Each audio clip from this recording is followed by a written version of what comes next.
This ABC Sports Exclusive is brought to you by Chevrolet, official U.S. cars and trucks of the 14th Olympic Winter Games. Chevrolet and you, taking charge.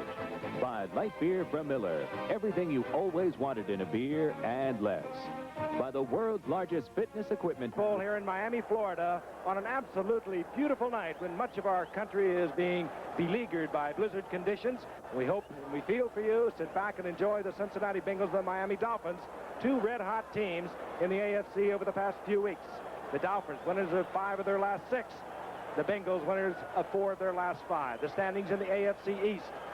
And here is the AFC Central. Cincinnati trying to keep slim hopes alive, and of course Miami with a commanding lead in the AFC Eastern Division.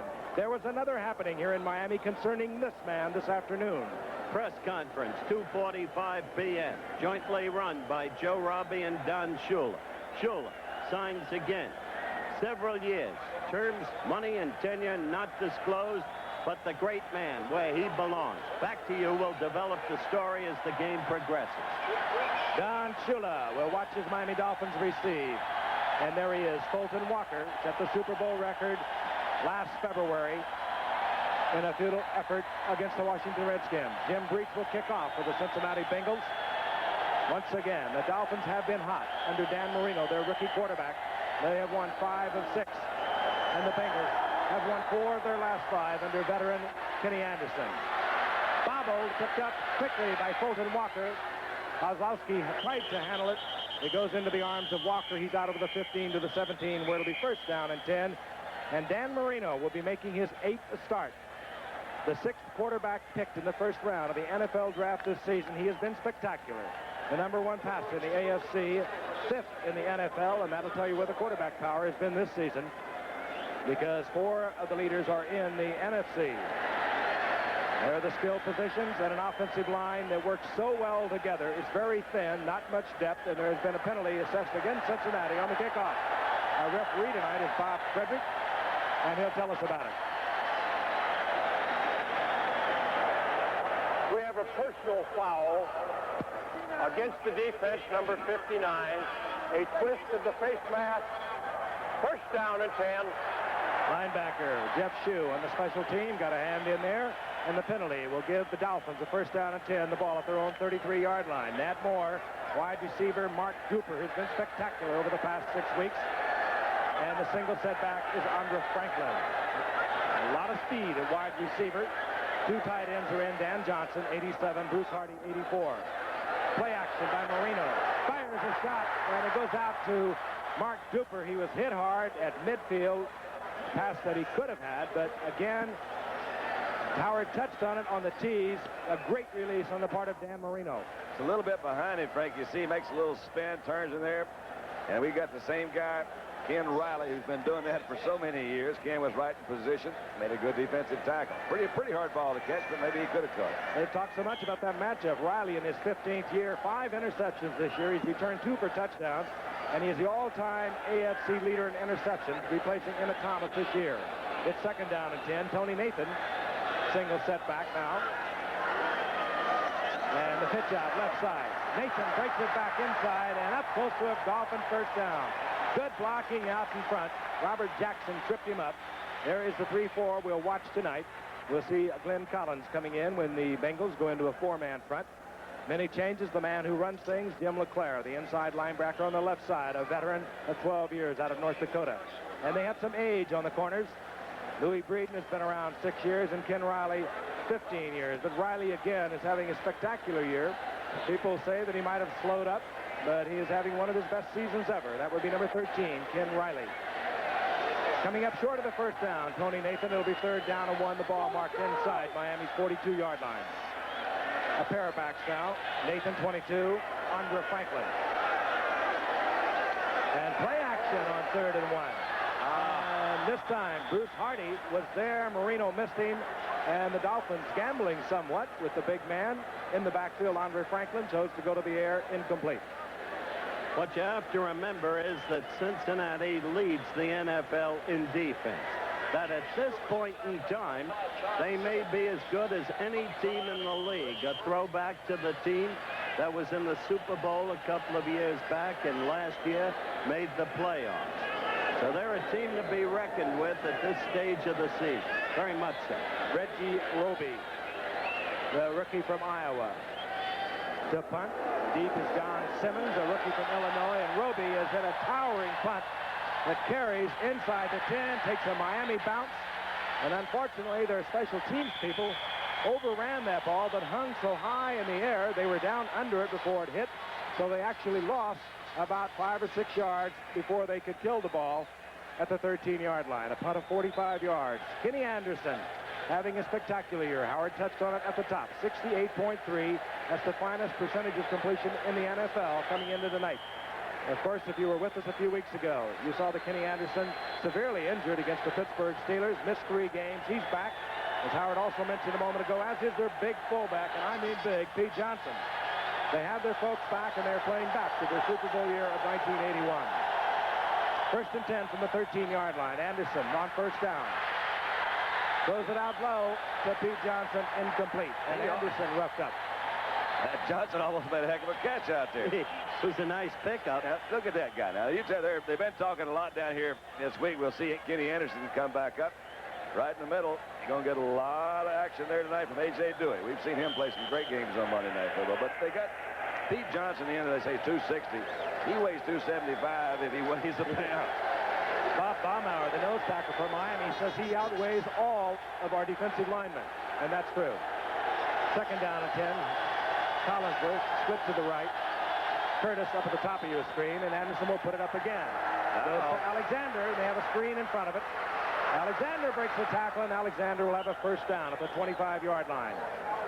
Alexander, who worked so hard, while Pete Johnson, with a 4-week suspension for drug involvement, missed the first 4 games and was not ready to play because of a weight problem for a couple of games after that. And this was a man, Alexander, who replaced Pete Johnson. Kenny Anderson is looking straight at Alexander. They had a little blitzing linebacker. So the linebacker's either going to come toward the quarterback and try to pick up the back. Left the back open. There was nobody out there and had it set up pretty well. Kenny Anderson looks over the first down and 10. The ball resting right on the 25-yard line. Johnson surging into the line, and I mean surging, up close to the 30 for a pickup of almost 5. Let's take a look at the defensive unit, and it's a good one, coached by Bill Arnsparger, one of the best in this business has ever known. It is a coordinated defense. They'll give you a lot of looks, but they know what they're doing, where they're going. Brzezinski, playing great football this year, is a strong outside linebacker, tough against the run. They've lost people like every team has in the NFL. One of them, of course, Don McNeil at the left corner, but they've made the adjustments, as they always seem to do. Second down, long 5 for Cincinnati. Curtis in motion. Johnson right side. And Johnson powers up short of a first down by about a yard. Johnson coming into the night, averaging just under 4 yards with 464 yards. And there's Forrest Gregg in his 4th year now with Cincinnati, Hall of Famer. It's not been an easy year for Forrest. He began with a team in disarray. Ross Brown out. He's back now, another factor in the Cincinnati resurgence. And, of course, Pete Johnson. He admitted drug involvement. But under any circumstances, a coach who held together. And now his team is playing. Third down and 1. Play action. And Anderson really wanted to go deep. He had a man going deep, and he checked off the man going downfield. Collinsworth, Rodney Holman, however, was the checkoff man, incomplete. And so now both teams have missed on a third down and 1. And Cincinnati will punt. They bring out Pat McAnally. And a man who drops for Miami, a dangerous receiver, a rookie 8th-round pick from Louisville. With a 9.9 average on returns, there he is, Mark Clayton. Don, we're seeing more and more of that. Going to play-action passing with 3rd and less than a yard to go, and you got Pete Johnson. I don't understand it.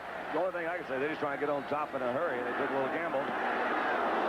McAnally hangs it up. Clayton, who returned 160 yards for TD against Baltimore last week, breaks this one. And he coughs it up. The ball is loose. And Miami is there. Good heads up. Clayton had a big opening. Jensen broke it out. And the man who covered it, Robert Sowell. And what a fascinating story this youngster is. Hopefully we could get to it a little later. Let's watch Clayton again. Clayton's just making some terrific moves in there. I never understood how these guys, boy, did he get hit. Number 35, Jimmy Turner, was the guy that hit him. Good move.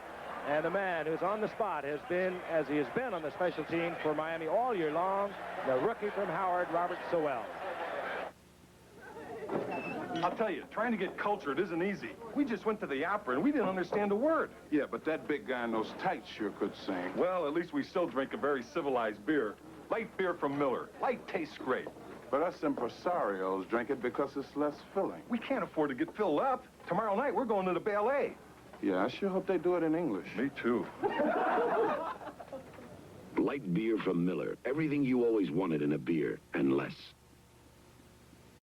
The Raiders and the Chargers in a special edition Thursday night on ABC. Robert Sowell, who pleaded for a tryout with most every team in the NFL, went to 1 year at Howard, and then he dropped out. He's been working for 3 years to get on an NFL team. Howard and I saw him in preseason, Don, against the Washington Redskins. 6 solo tackles. He made the team right there, and he's just given Miami a 1st and 10 at Cincinnati's 44-yard line. Fumble recovered.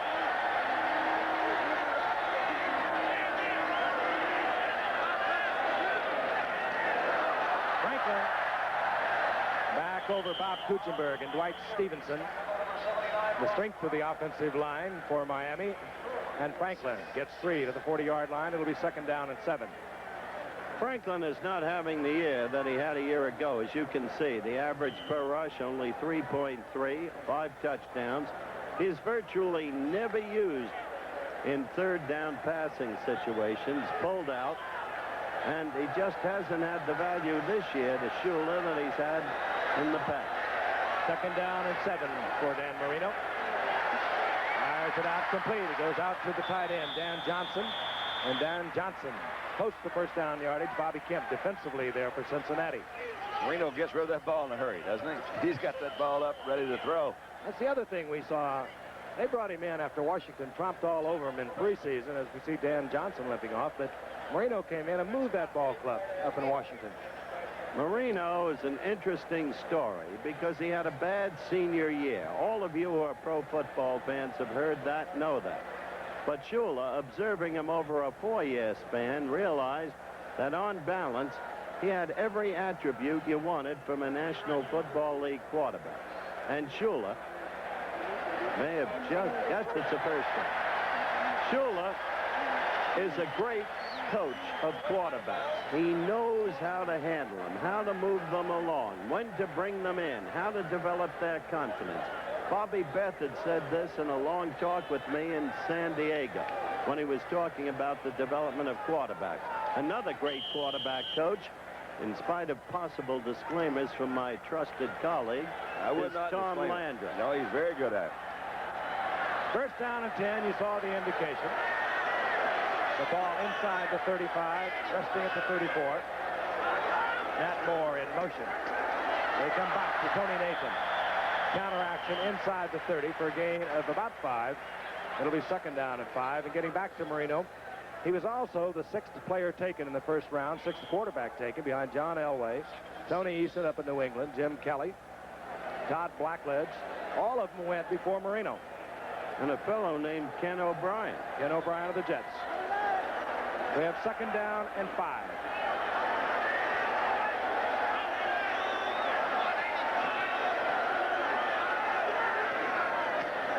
And a mix-up in the backfield, and Marino looked for big Dwight Stevenson, moves in behind him. I think that was a running play that Marino either missed or the back missed, and Marino had the sense enough to go into the hole where the running play had been called, so he got the blocking benefit. And it looked like to me he was going to, it's like that little fake pass and a little delayed trap block up the middle, but he may have just missed his whole assignment. You're right. I think he was trying to get the ball to Franklin. Yeah. And he missed it, and he had enough head about him to follow into the hole where Franklin was going to go, and that's behind Dwight Stevenson, one of the fine centers in the league today, and we're going to have another measurement. Some teams know how to win. Shula teams somehow do. These are the 2 closest 1st downs we're going to have in a long time. The inspection by Bob Frederick determines that it will be 3rd down and that much. They win an awful lot right here at home, don't they? You get them in this Orange Bowl. Second best record on Monday Night Football. Raiders at 22-1. Dolphins at 15-9. And an interesting phenomenon. If the Dolphins win tonight, that will mean every home team in the NFL will have won their game this week. Rather ominous for Cincinnati. Franklin breaks it outside. There was movement at the line, and the ball is loose that goes out of bounds. Just the barely. last possession was Miami. Ken Riley made the stop. There is no flag. There was movement by Cincinnati, but they got back.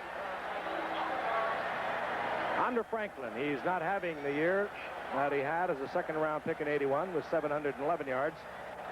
Of course, last year 701 yards in only 9 games, but he has missed a game, had badly bruised shoulders after the Kansas City game earlier in the year, and missed the entire New Orleans game. Excellent blocker. Yes, he is. And he doesn't cough it up. He just did, though. Out of bounds. That's heady. Okay. So you're going to fumble out of bounds. Franklin again. This time stacked up by that defense that we've already told you after 12 games. The #1 defense overall in the NFL, and directed by this man, Forrest Gray. No back has gained 100 yards in a game this year against the Bengals. It tells you a lot. And it shouldn't bother Miami because they haven't had a back who's gained 100 yards. That's right. So it's the same thing. If we probably won't see that tonight. Nearly halfway through the first quarter, we have no score from the Orange Bowl in Miami. Great gate sale tonight, and it looks to be a sellout, close to 75,000. Second down and 9. Nat Moore in motion. Well, Franklin right side, and again stacked up. oh, boy, Yarsky made a quick move inside, slipped his block, stepped right in the hole. The only man on the field as big as Pete Johnson. That's right. That nose tackle is a huge man. Now watch this. Big nose tackle. See this move to his left? Really faked those Stevenson out that time. He only weighs, they got him listed 290 pounds.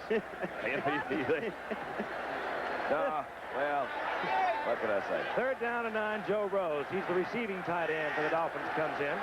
Tony Nathan out of the backfield, also a fine receiver, 22. The wideouts, Cooper and Moore.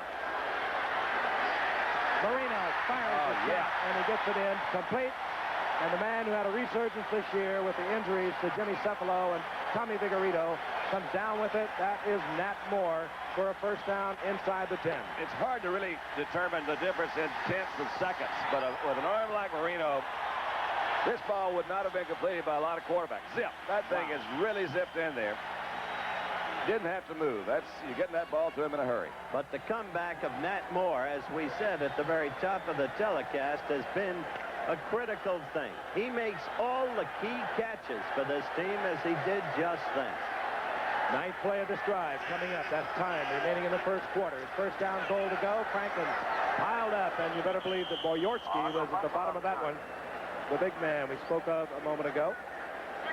Gain of maybe a yard. It'll be second down goal to go. The ball close to the 8-yard line. They can't make a first down without scoring. You'd expect them to throw a couple in here, wouldn't you? They're not going to run too much on that group. Boyorski weighs more than Roosevelt Greer did when he was with you on the Giants, right? I didn't think anybody ever did. And we were afraid to weigh Rosie. Second down, goal to go. Woody Bennett in relief of Andre Franklin. And Marino's back. And Marino spins out of trouble. And fires Cooper, and Cooper takes it in the end zone. All right. 8th touchdown of the year. Would you believe a rookie quarterback executing that play? That was really, I thought he was going to run. And this young man, he got his start 8 weeks ago when Dan Marino did, when they benched Duriel Harris. A combination of youngsters scores for Miami. He's going to get a lot of pressure. Number 1, you got Ross Browners in there. That's just a terrific, hate to say it, just athletic move. The ball was thrown a little bit behind Cooper. He made a good move down there, didn't he? Catch that ball. That's why I said at the top of the telecast, he doesn't panic, and you saw the best evidence of it then. The Dolphins, using 10 plays, get it into the end zone.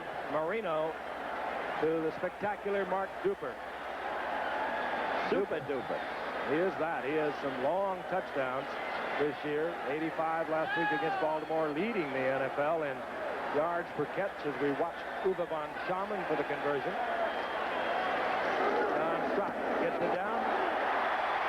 And the Dolphins have moved out on top. They lead 7-0. We have 6:16 remaining in the first quarter from a jam-packed Orange Bowl in Miami. We'll be right back. The Miami Dolphins used some time, they used some plays, and they got an excellent performance from their quarterback, Dan Marino, and of course their outside receiver, Mark Duper. Great effort by Marino, spinning out of the arms of Ross Browner. Uwe von Schamann set the kickoff. John Simmons is deep. Ray Horton is also back there with him. And we'll watch Ray Horton, a rookie from the University of Washington. And Horton takes the calculated risk, and it pays off with 4 yards to the 24-yard line, where it'll be first down and 10 for Cincinnati. Another trademark of Shula teams, the play of the special teams. An utterly consistent team. That's Miami. That always appears to play above the quality of that personnel, Don. He does have a way of putting his mark on him, doesn't he? Dan Marino, cool, calm, and a collected man. Chevy Top is 24-yard line, the Cincinnati Bengals. 5-7 on the year, going against the Dolphins. 8-4, leading the AFC East. The Dolphins a win tonight, and they'll be 2 games up on Buffalo, 3 on the rest of their division. This is Cincinnati's Pete Johnson, pulling into that line and just carrying bodies for 3 yards. It'll be second down and 7. I would think that Johnson, at 270, he's obviously overweight. Came in, hasn't worked too much. But if they're going to use him, they got to use him in the first couple of quarters. The third, he's got to just wear out by the fourth quarter, wouldn't you think? Particularly tonight. Yeah, heat and not much humidity, but it is 75 degrees. And there's always some humidity. We're too close to all these oceans and things. Second down and 7. 4-man front for the Dolphins. They bring in rookie Mike Charles. And there's a violent collision. It was Pete Johnson moving out in the flat. And he ran into a big man in his own right, Bob Brzezinski. But the ball. He won. Yeah, but look, this ball hits Johnson. A little bit out, a little bit low, trying to catch it. Brzezinski. Well, I'll tell you this about Brzezinski. As everyone knows, he was unhappy with the Rams. And he was happy about the trade to Miami. He is having one tremendous year. And he's unhappy about Pete Johnson. I'll tell you what. Third down and 7.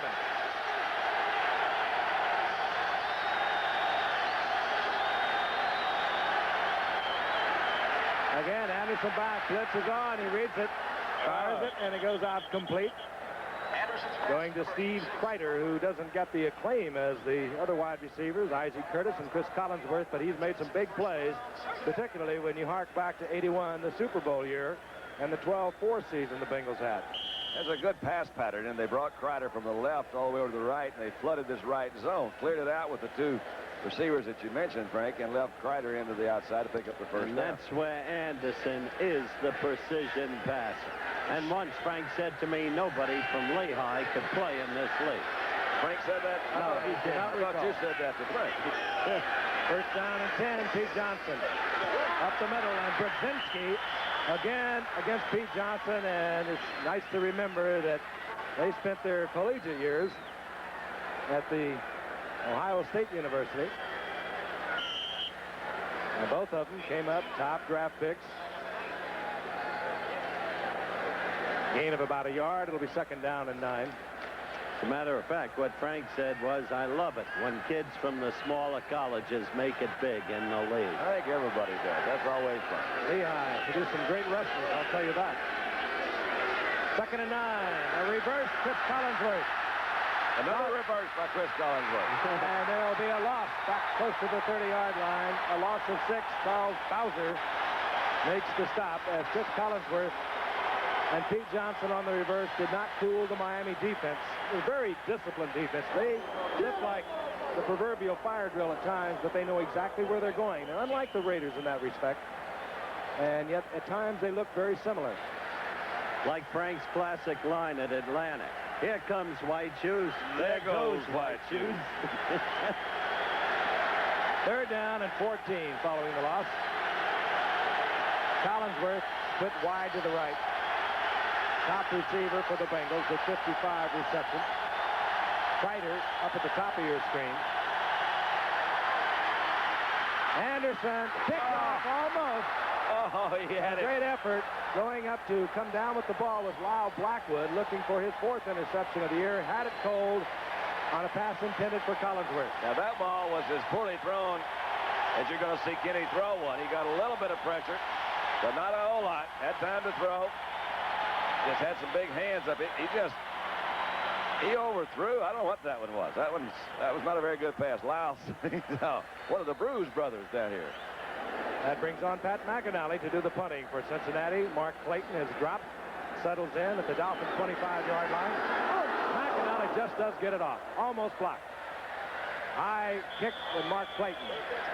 Fair catches at the 22-yard line. It was Charles Bowser who almost got a hand on McInally's punt. McInally coming through with a 46-yard effort. Miami will have the ball at their own 23.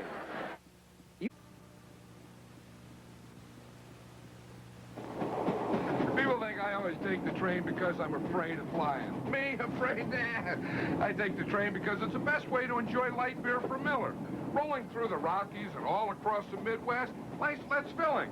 And it tastes great coast to coast. That's why I take the train, not because I'm scared of anything. Hey, what happened to Light life? beer from Miller. Everything you always wanted in a beer, and less. I went... Maybe I am a little afraid of the dark.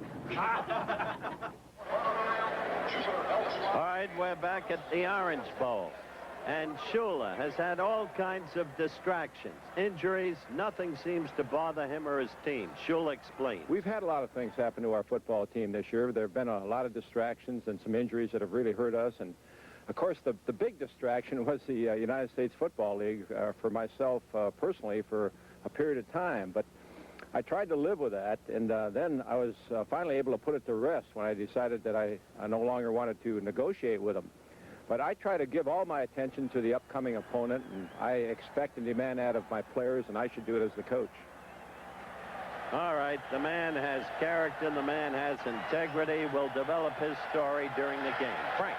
23-yard line, first down and 10, the Dolphins. They lead 7-0, 3:34 remaining in the first quarter. Andre Franklin, right side.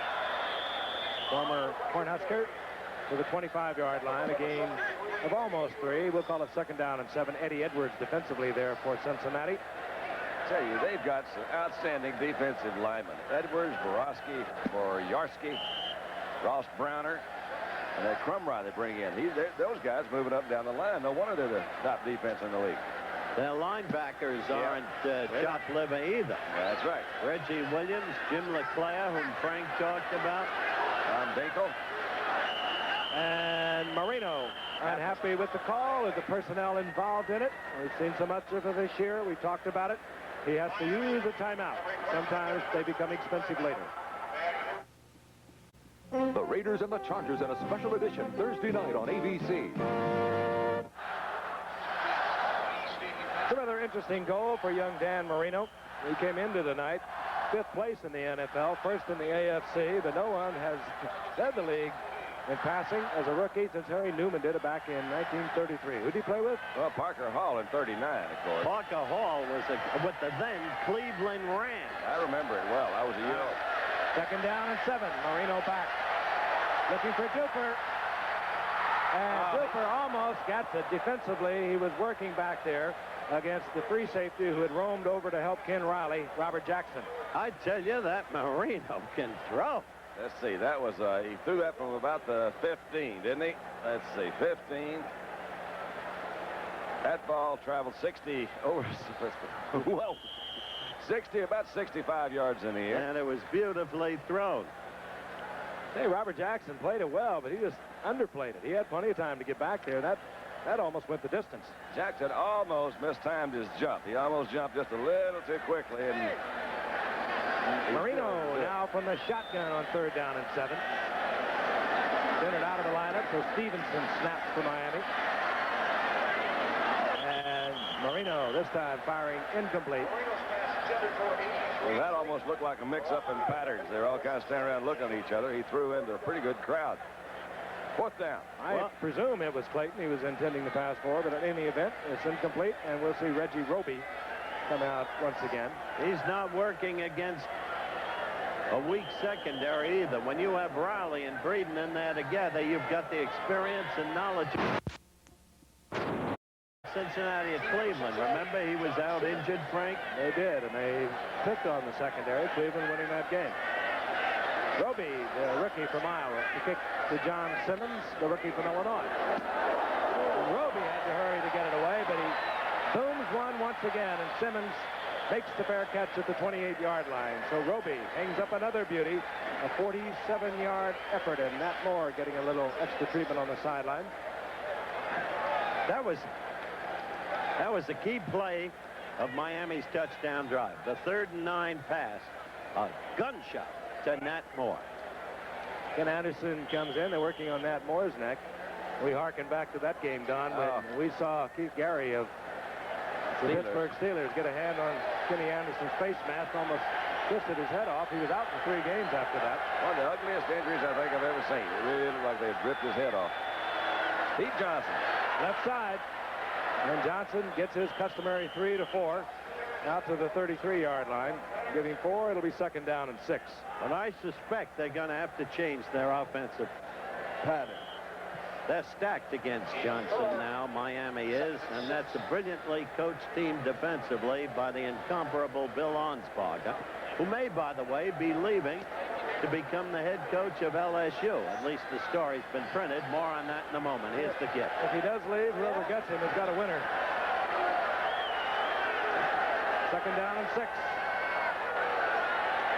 Johnson fumbles the ball, and Miami, I believe, has it. Johnson fumbles the ball, comes out of the pileup. Glenn Blackwood of the Blackwood Bruise brothers turns it over, and Miami has great field position. 37-yard line of Cincinnati. It's interesting that the Blackwood brothers, we've talked about it, each have had difficulty in finding a home, played in different clubs, and they come down here. And they fit right in, and they play scintillating football. They do.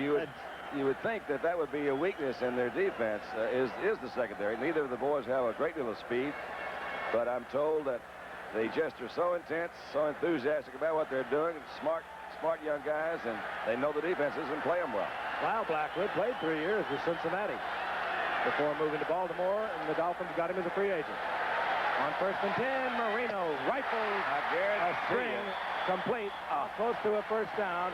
It goes out to Nat Moore. There's not a half dozen quarterbacks complete that pass, I will promise you. Let me tell you. Unreal. Something else as we look at a low angle from behind. You take over, Don. Well, there's not much fake in here, and he's just running a deep sideline. Maybe that's just because it's so hard for me to throw.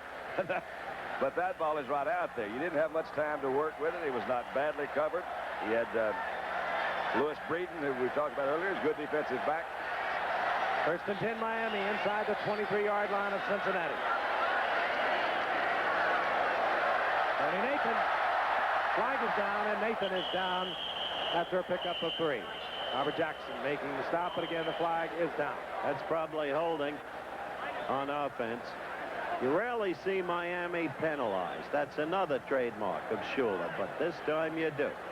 And another thing, notice the way they capitalize on turnovers, Frank. One of the best ratings in football, year in and year out. You turn it over very often for Don Shula, and you'll be traveling around the league.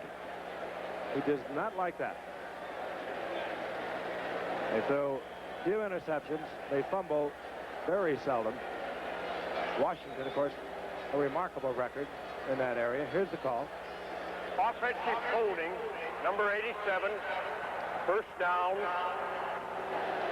The tight end, Dan Johnson, was holding. So it'll be 1st down and 20 to go. The ball now at the 33-yard line.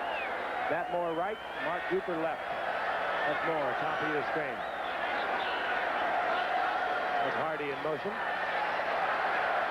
And Marino gets the other tight end, Dan Johnson, and Dan Johnson gets to the 25-yard line, where it'll be 2nd down and 13. This kid's amazing, Marino. He could have flattened out. He got beat up pretty good by New England in that crushing upset when the Pats beat the Dolphins, and Don Shula simply said it was their day all the way. But instead, he came right back. Shula wants one thing in his young players, and he can impart it. That's confidence, and that's what Marino has. Second down, they mark it inside the 25, so a second and long, about 12. Marino rifles another shot, and it gets in there complete in front of Louis Breeden. And it is Duper this time. That's fun to watch. Who said a rookie can excel in this league? Look at Marino. Both wide receivers, 5'9". This is Duper. Nat Moore also 5'9". He has that great speed, 4'3" for the 40. At one time, he was part of the 400-meter NCAA relay team, the championship team, along with the late Joe Delaney and Victor Otis of Baltimore. We know. Third and long, and we'll see the Dolphins from the shotgun with 14 seconds remaining in the first quarter, and the Dolphins on top, 7-0. Marino underneath to Nat Moore, and Moore puts the head down, gets the first down at the 12-yard line. Notice every key pass. Nat Moore. He used to be their big play guy. You know, we'd have him down here. He's making it where he comes back in, picks it up. And behind the speed of Mark Duber, now Nat Moore can work underneath, and he's become very effective. We'll be back. I crushed a lot of quarterbacks in my day, and I'm real sorry. So I wrote this letter. Dear quarterbacks, I apologize for the way I've treated you. Please let me buy you a light beer from Miller. Light's my beer because it tastes great. I'm sure it's yours, too, because you little guys can't afford to get filled up. Hope to see you soon. Sincerely, L.C. Greenwood. Light beer from Miller. Everything you always wanted in a beer. And less.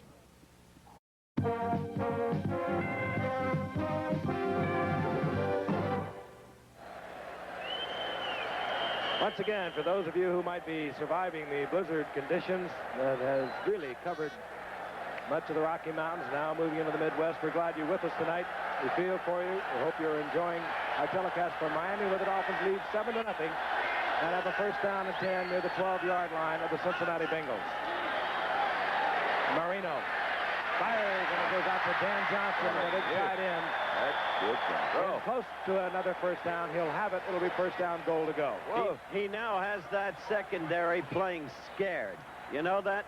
Well, we've said it, so many times, but look, he sits there, he's got plenty of time to throw. And, man, when he decides to throw and pulls that trigger, that ball gets out there in a hurry. Dan Johnson.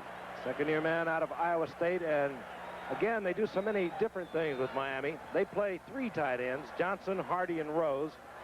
And while coming in tonight, neither the three of them had over 13 receptions. Collectively, they had 49. So their tight ends are effective. First down, goal to go.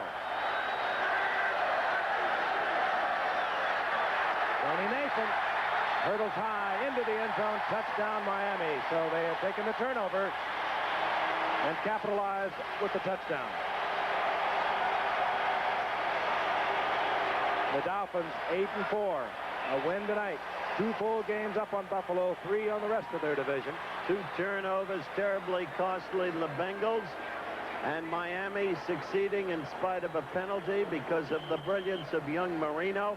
And if Miami continues at its present pace for the 8th straight year, they will be the team that has suffered the fewest penalties in the league. A tribute to the discipline of the great coach. Uwe von Schamann for the conversion.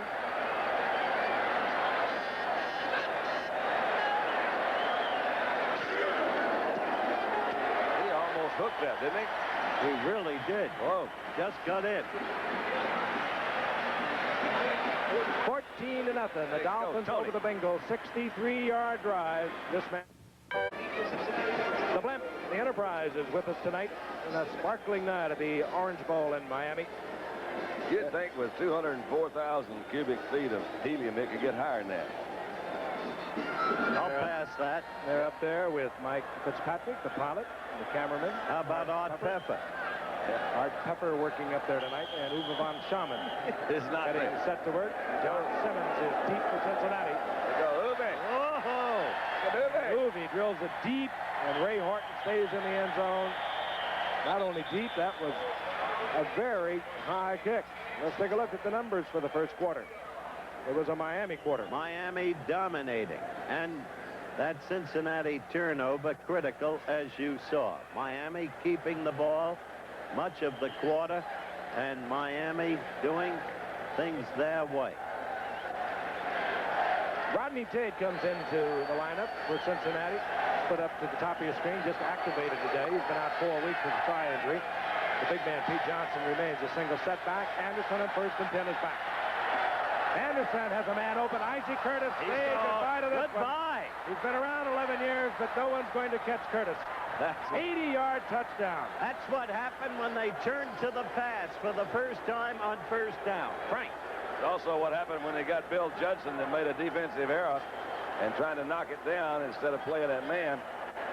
William Judson did go for it, and that is one spot where they miss a youngster they lost in training camp, Don McNeil. You see Judson, as Don said, going for the interception and the deflection rather than playing the man and giving up the 15 yards. And Isaac Curtis turns in the Bengals' longest play from scrimmage this year. So very quickly, it's a ball game again. He doesn't have the speed he once had, but in that case, he was so free, so alone, he didn't need it. Remember him the first few years? 9-3 sprinter. That's right. And he still got a lot of it. Breach for the conversion.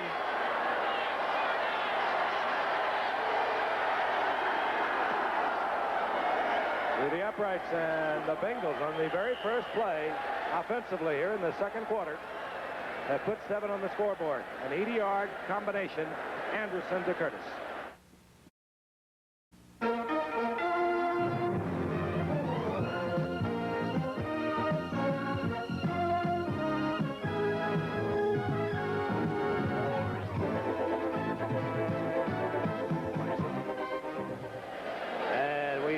Recall that game. For Kenny Anderson, he came into tonight needing 332 yards to go over 30,000 yards in his career. He would become the 8th quarterback to do so. And he just collected 80 on one shot to Isaac Curtis. Breach to kick off. Colton Walker is deep.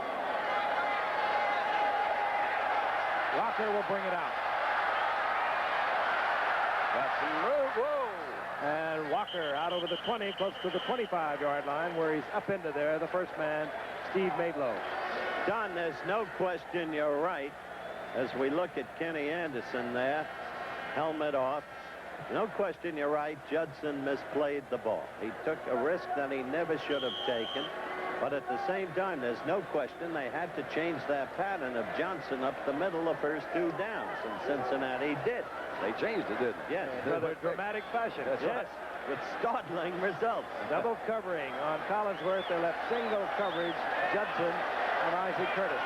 And the old Graybeard produced an 80-yard touchdown. First down and 10, Miami. And Miami comes right back. Wait a minute.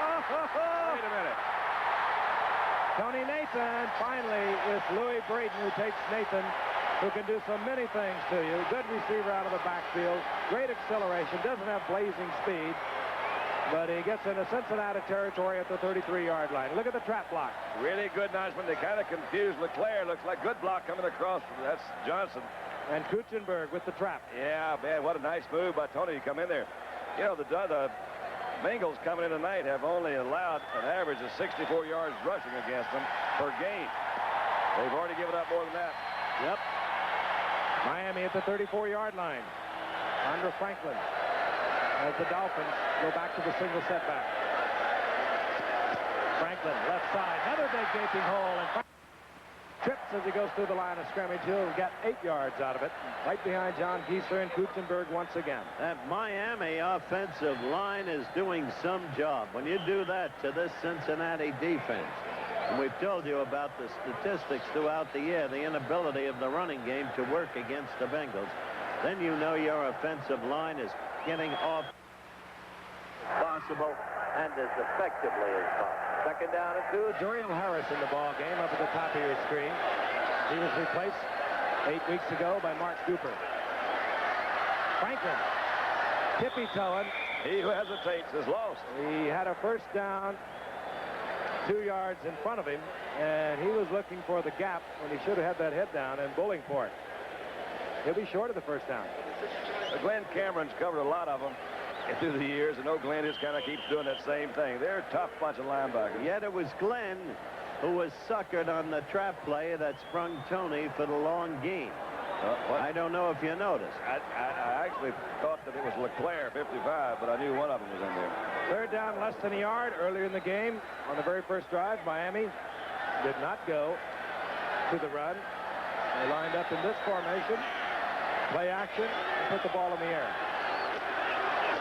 This time, they do the expected, and there's a fumble. Franklin pops it up. Bobby Kemp is there for Cincinnati. Big break for the Bengals. Wasn't it? So Cincinnati, down by 7 points, trailing 14-7, gets their turnover at their own 22-yard line. Each team now with a turnover. Don didn't like that. No, he didn't. Let's see if we can see who caused the fumble. I missed it first time around. Yeah, that's Breeden in there, wasn't Louis it? Breeden. Louis Breeden. Initially on the tackle. Yeah, and nice. Bobby Kemp up there gets the recovery. You know, Frank, even Shula is human and has his jinxes. I'm glad to hear that. Plum Phillips always says Shula is the greatest. He can beat Hizen with Yarn and Yarn with Hizen, and Plum Phillips has won 5 out of 6 against Shula. First down and 10, Cincinnati. The crowd, a capacity crowd, it appears, crowding defense as once again Cincinnati with Charles Alexander tries the middle of the line. That's the man who recovered the fumble. It's a Kemp. Third year man out of California at Fullerton. It'll be second down and 8. Alexander got a couple. Rodney Tate checks in once again for Cincinnati. Just activated today, number 23. He often works out of the backfield. Good receiver. Second-year man, 4th-round draft pick out of Texas last year. Rodney Tate, number 23. Anderson. Curtis, and they miss once again, and Isaac does his thing to the 35-yard line for a Bengal first down. He looks like youth reincarnated tonight. Well, they've replaced Judson with Gerald Small, and Small almost did the same thing. Didn't replace him, they had him over in a different position. This is not the same kind of pattern. That's just poor tackling right there. Blackwood misses him. Small missed initially. Had to come back. Ernie Rome. 35-yard line. Cincinnati getting a turnover at their own 22. Johnson and the big man lumbers to the 40-yard line. He gets 5 yards out of it. The more they open them up with the passing game, the more Johnson will get the big yardage they want on first down from him when they use him rushing on first down. In other words, the pass is going to set up the run tonight. If that's not true, we you've have got a scoop. And we'll pause 5 seconds, allow our stations to identify themselves. At least. Eyewitness News follows the game on WABC-TV, New York. Orange Bowl in Miami.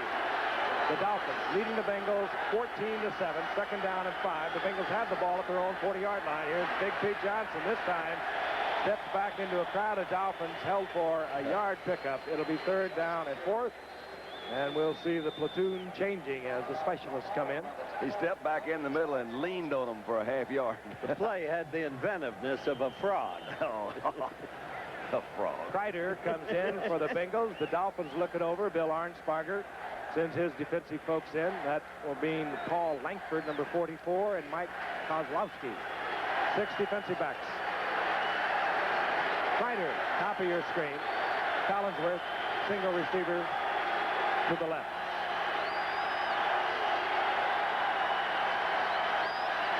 Johnson on third down and 4 gets a yard. That's it.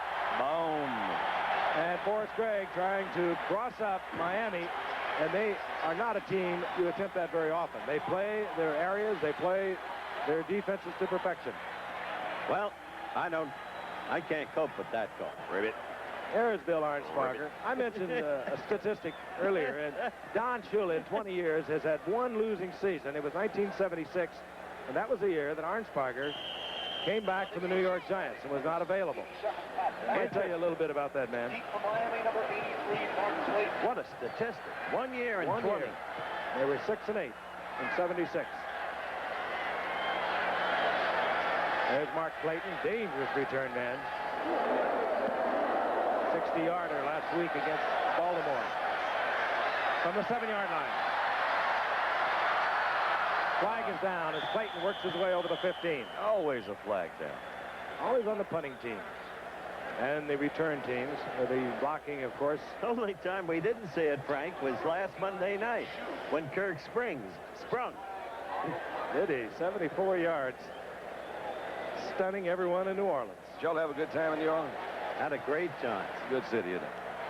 Marvelous. There was no foul. The Good. flag will be picked up. We still haven't Good. seen one. Good. Now we have 8:15 remaining in the first half. The Dolphins over the Bengals 14-7. When we come back, it'll be the Dolphins' ball at their own 16-yard line. Mark Clayton, the spectacular rookie from Louisville, is being attended by the medical staff of the Dolphins, their trainers and their doctor. He started to walk off the field and stumbled and went to his knees, so they're looking at him right now.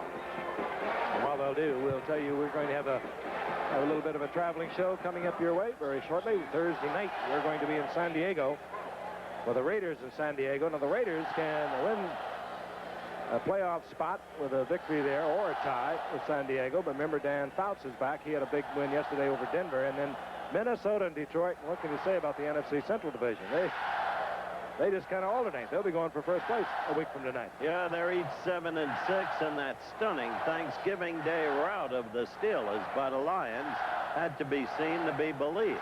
They're tough at home, aren't they? They really are. This kid is groggy.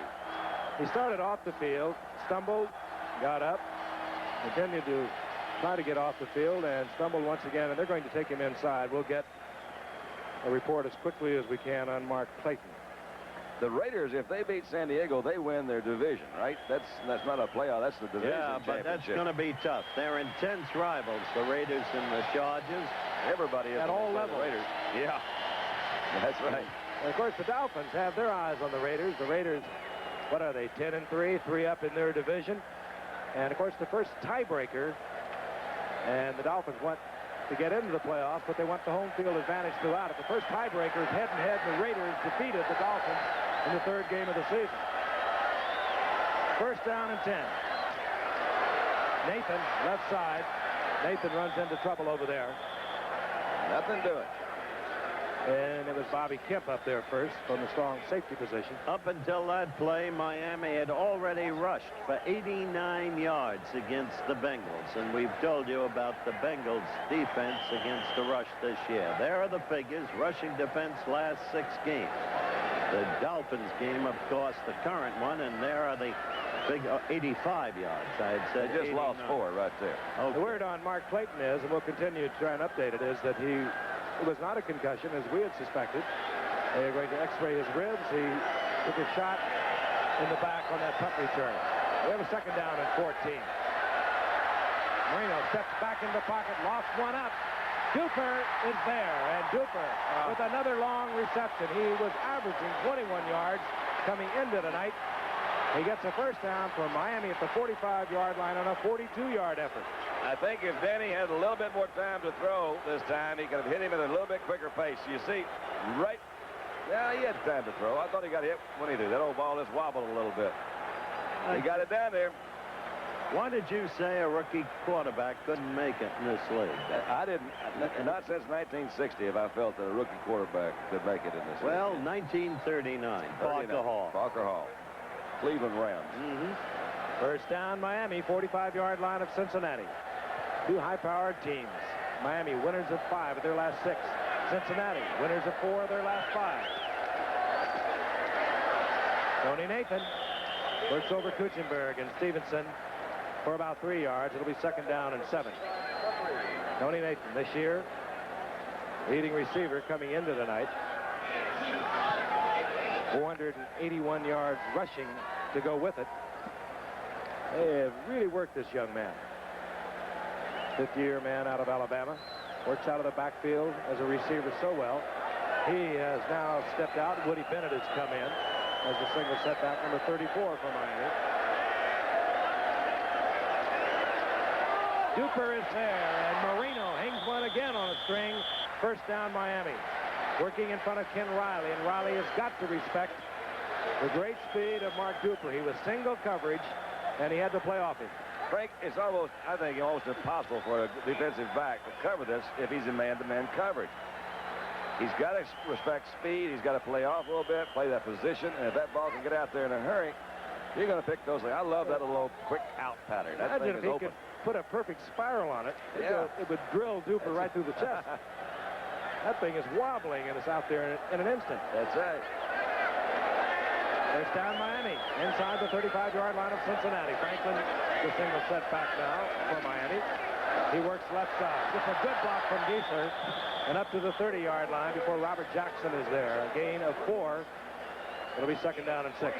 There's A.J. Dewey. Dewey. Dewey. All right. Last year's hero. What a game he had in the playoffs against the Jets. One of the most memorable you'll ever see by a linebacker.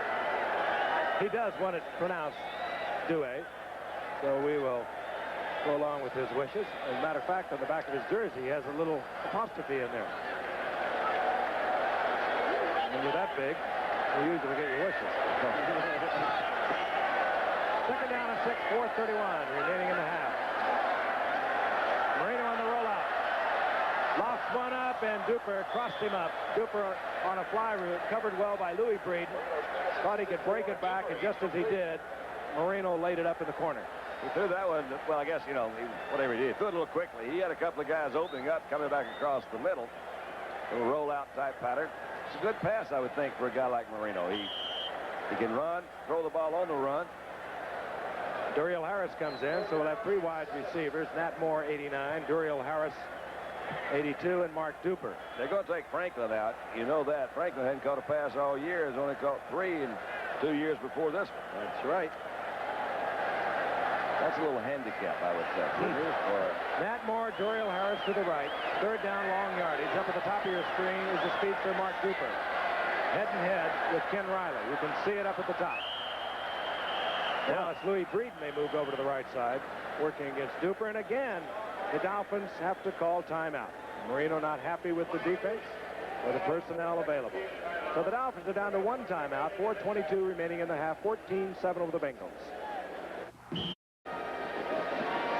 It's all about 50,000 seats for the Orange Bowl tonight for this meeting, but they had a tremendous at-the-gate sale, and it appears to be a jam-packed sellout as we look around the Orange Bowl, and that would be somewhere around 75,000. And right now, the Dolphins leading the Bengals 14-7, 4:22 remaining in the half, are looking over a 3rd down and 7. They're at the Bengals 30-yard line. The Dolphins now from the shotgun. Rose in motion. Marino fires over the middle. Nat Moore dropped one that would have been a first down for Miami. That was not Marino's fault. Good folks in Pittsburgh must be loving this showing by Marino, even though he's not with the Steelers. They know how great he was with the Steelers until the senior year when he had all kinds of troubles. And, oh, here's a guy. He can kill you. He has hit one, has Von Schaumann, a 52 this year. He's only 13 of 20. Certainly can reach it. Don Strott does the holding. The veteran Bob Kutzenberg will snap it back and attempt at 47 yards.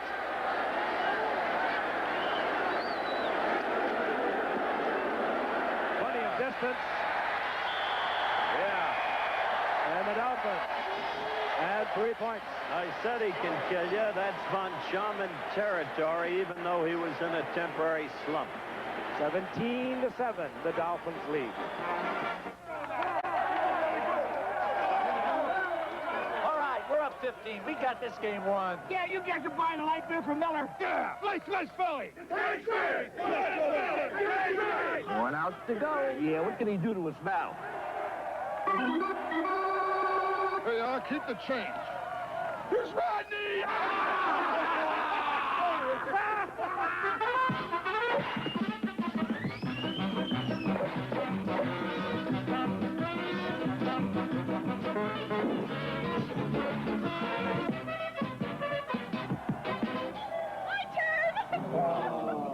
Any pinches left? Here I am. Come on, Lee!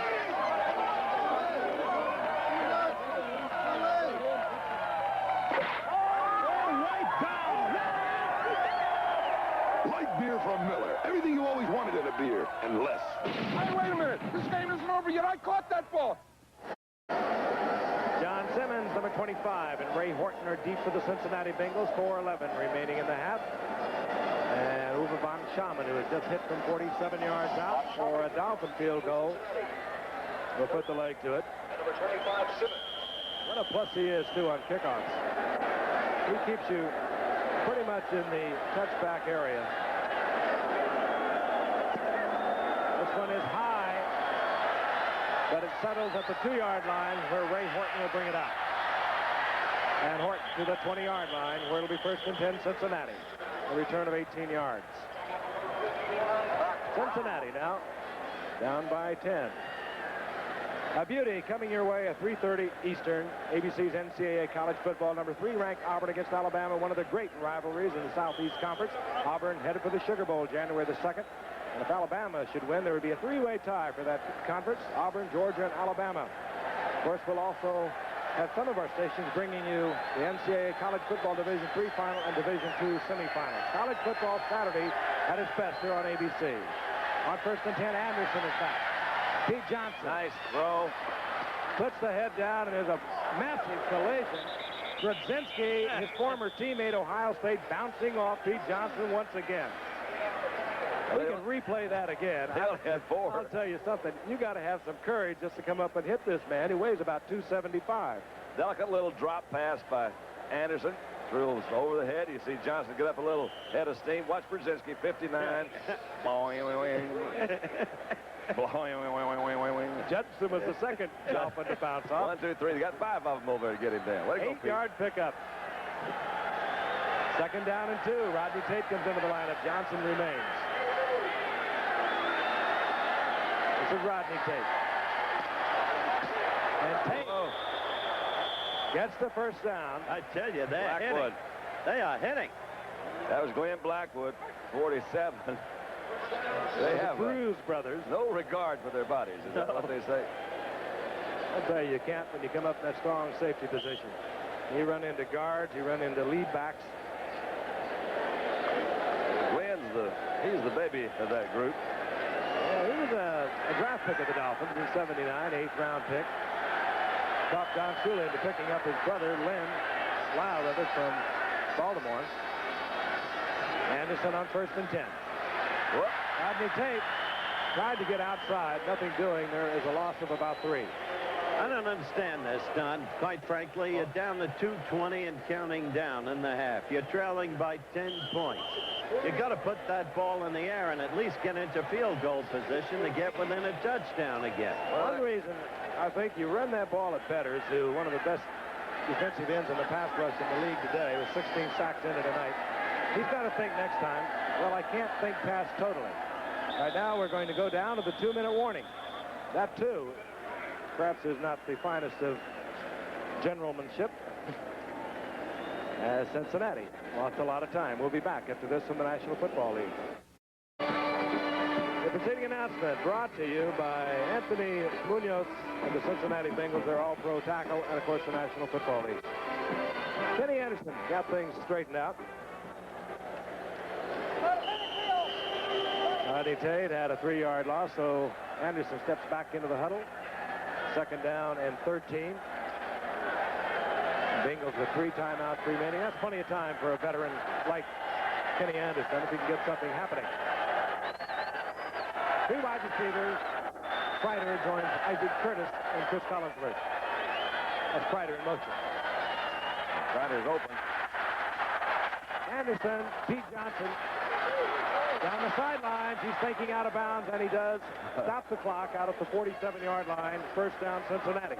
Yeah, he can move all of that. If I knew my physics better, I'd talk about mass and velocity and collision ratio. Well, I'm glad you don't know any better, because I don't want to hear that. But look at Mike Kozlowski, number 40. He's the first guy that bounces off. Now we got one of the Blackwood boys. He says, I'll try this. He's still, look at that. He didn't even budge him. Like Captain Marvel. That's right. He's so round, so firm, so fully packed. Bengals welcome him back even more than they welcome Laura back today.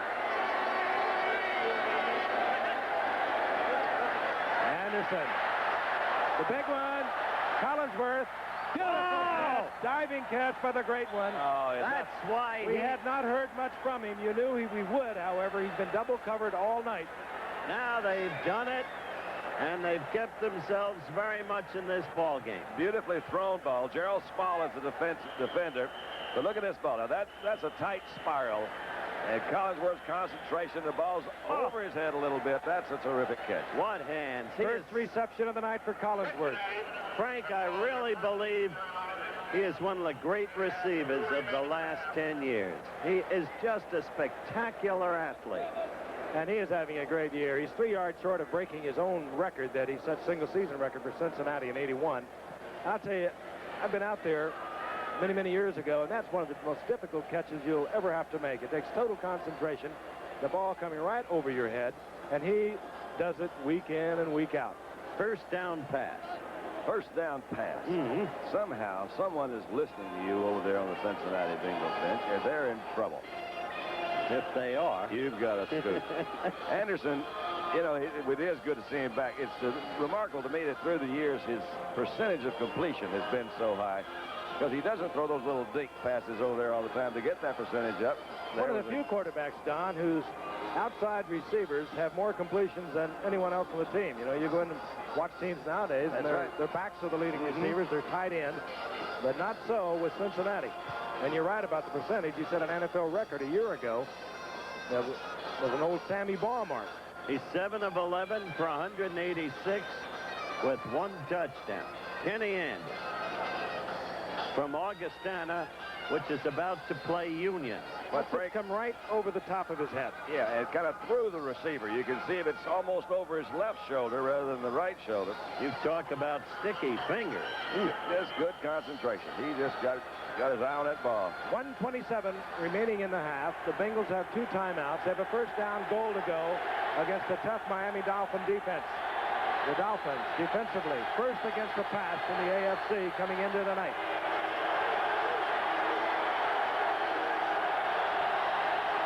Johnson hammering down close to the 2-yard line. It was a scramble for the ball. And no, they're saying that ball was down. The ball was either down or recovered by Cincinnati. Horace Gregg quickly regrouping, getting the proper offensive people onto the field. They'll start the clock. And it starts ticking from 1:17. The practically perfect play. I like it. Chris Collinsworth working a little extra, picks up one of the balls that had been accidentally left on the field. Here we go. Second down, goal to go. The ball at the 3. Johnson hammering inside the 1-yard line where it'll be third down, goal to go. Morris is developing a little twitch over there, chewing that gum so fast. Coaching will give you a lot of twitches. Well, it really would. It's going to be awfully hard to stop him now. You know they're going to, you would think they just give it to him one more time. They're letting that clock run on down. What do they say? You got to be nuts to get into it. And you got to, 3 years later, you'll be certifiably nuts. That was Bill Onspaga, whom you just saw. In their goal line defense, the Dolphins. P. Johnson breaks the plane. Touchdown, Cincinnati. For the long shot, Kenny Anderson.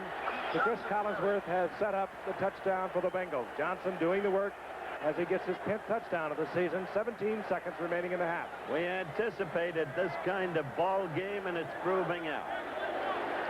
Cincinnati, at this point in the season, one of the best teams in football. Jam Breach will try to bring it to within 3. 17 seconds remaining in the half. A lot of action, of course, around the league yesterday. We'll bring you up to date on that with our highlights at halftime.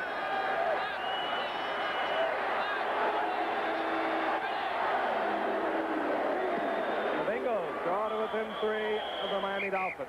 The score 17-14. All right, let's look at Philadelphia against Washington yesterday. Played it at RFK Memorial Stadium, and the Eagles played it tough. First quarter action, zip, Theismann, play action, fake. And then over the middle, deflected, and into the hands of Art Monk, the lad from Syracuse. And so was 7-0 Washington. Second quarter, 21-14. Washington. And watch Theismann. He rolled right. Downtown, Charlie Brown. And watch him go all the way. Touchdown. That made it 28-14 Washington. But Washington had to struggle and hang on to win 28-24, cinch a playoff berth. Look at the Orange Bowl, jam-packed, and they have watched their Dolphins give up the touchdown. The big shot to Chris Collinsworth, capped by the Pete Johnson drive. And you watch Joe Theismann. I'll tell you, he seems to get better with every game, as far as I'm concerned. Second-rated passer in the NFL, behind Bartkowski after 12 games. They've been seesawing back and forth this season, Bartkowski and Theismann. Colton Walker is back for Miami, but quite frankly, with the Bengals and 2 timeouts, the Dolphins are playing it conservatively. They're thinking that the Bengals might go for the onside kick. They do not. Breach hangs it up, dropping to take it, Tony Nathan. And Nathan is covered at the 17-yard line. The clock indicating 12 seconds remaining in the half. Dolphins have got themselves into a real fight tonight. They got off, looked like they were going to just totally take this game apart, and lost little momentum, didn't make the touchdown, came back. These Bengals have had 2 big plays, 2 big pass plays. That can turn this thing around, can it? Isaac Curtis, 80-yard touchdown pass, long shot to Chris Collinsworth, his only reception in the first half, but it led to the second touchdown for the Bengals, and the Dolphins will be content to go in at halftime. They are deep in their own territory. The crowd with a muttering of boos. This man, however, making the wise move as time expires here in the half, with the Dolphins leading the Bengals 17-14. We'll be ready with our halftime highlights.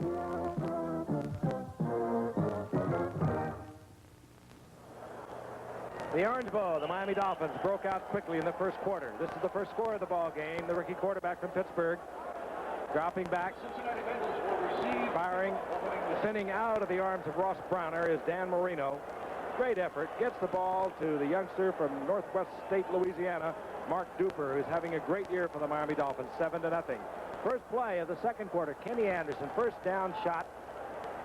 Isaac Curtis runs the little square out. William Judson goes for the deflection or interception, mistimes it, and down the sideline goes Isaac Curtis. That brought the score to 14-7. And then a little later, Kenny Anderson back once again. Looking deep, Chris Collinsworth, his only reception of the first half. In a full sprint, again, the victim is Judson, a diving catch, a beautiful catch by Collinsworth. That gave Cincinnati a first down goal to go. A whole bunch of bumps and bruises later. Pete Johnson bulls it in. And Cincinnati back in the ball game. As we get ready for the second half, it is the Dolphins by 3 over the Bengals, 17-14. And the Dolphins will kick off. The Dolphins on the season 8-4. A win tonight, they're 9-4. They go 2 up on Buffalo in the AFC East, 3 on the rest of the division. Of course, they're looking for that home field advantage in the playoffs. John Simmons has dropped for the Cincinnati Bengals with Ray Horton as the second half gets underway on a sellout crowd in the Orange Bowl in Miami on a wonderful night for football. Ray Horton settles in the end zone for the touchback. Let's take a look at first quarter stats, and then we'll switch them over to halftime. All right, in the first quarter, Frank, as you can see, Miami dominated. And then as we move to the second quarter, we find Miami still dominating in first downs, in rushing yards, but in passing yards trailing, and the total yards favoring Cincinnati. Time of possession, not really that material. 3-minute edge for Miami.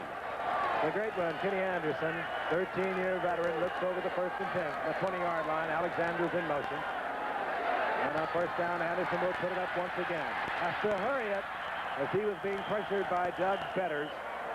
Tries to get it to the checkoff man, Dan Ross, and that could have even been a design play. It looked like Ross had a screen in front of him. It did, but it was a slowly developing screen if it was. They were looking downfield. If Doug Betters around, they better develop a little more quickly. The whole play was tentative. 16 sacks for Doug Betters, having a terrific year, but passed yesterday by Gastineau of the Jets, who's at 16 and a half. Bettis would like to change that. Old half a sack. Half a sack back. Second down and 10. Johnson, left side, turns back in and collides once again with Tim Bocamper. You better get word to the bench again. There they go running. Tim Bocamper, who earlier in the season had a very sore knee, missed the Los Angeles game. Got his first 2 sacks of the season only last week. I may turn the coaching job over to you. No, thank you. No, thank you. You're doing a heck of a job. We have a 3rd and 9 for Cincinnati. At their own 21-yard line, 3 wide receivers in. Steve Kreider joins Isaac Curtis and Chris Collinsworth.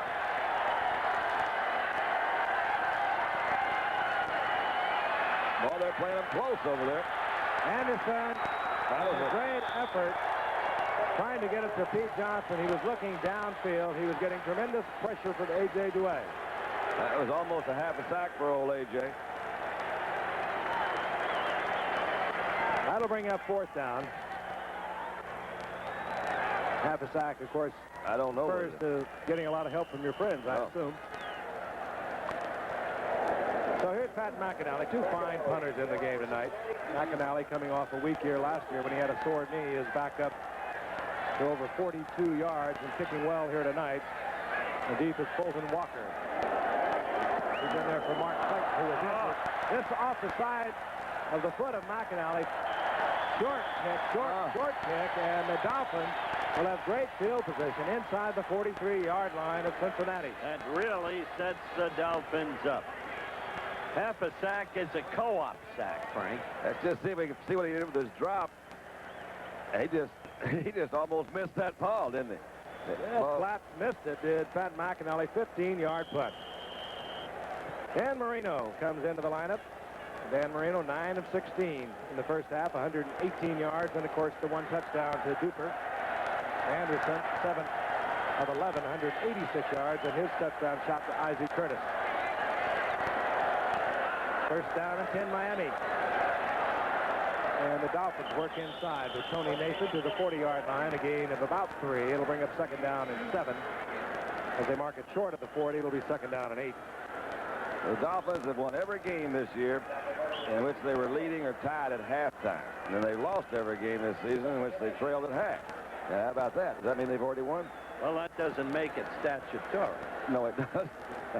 But they're the only team in the NFL that has adhered to that pattern. Of course. Okay. Bill Arnsparger always working with the defensive unit on the bench, making adjustments constantly. 2nd and 8.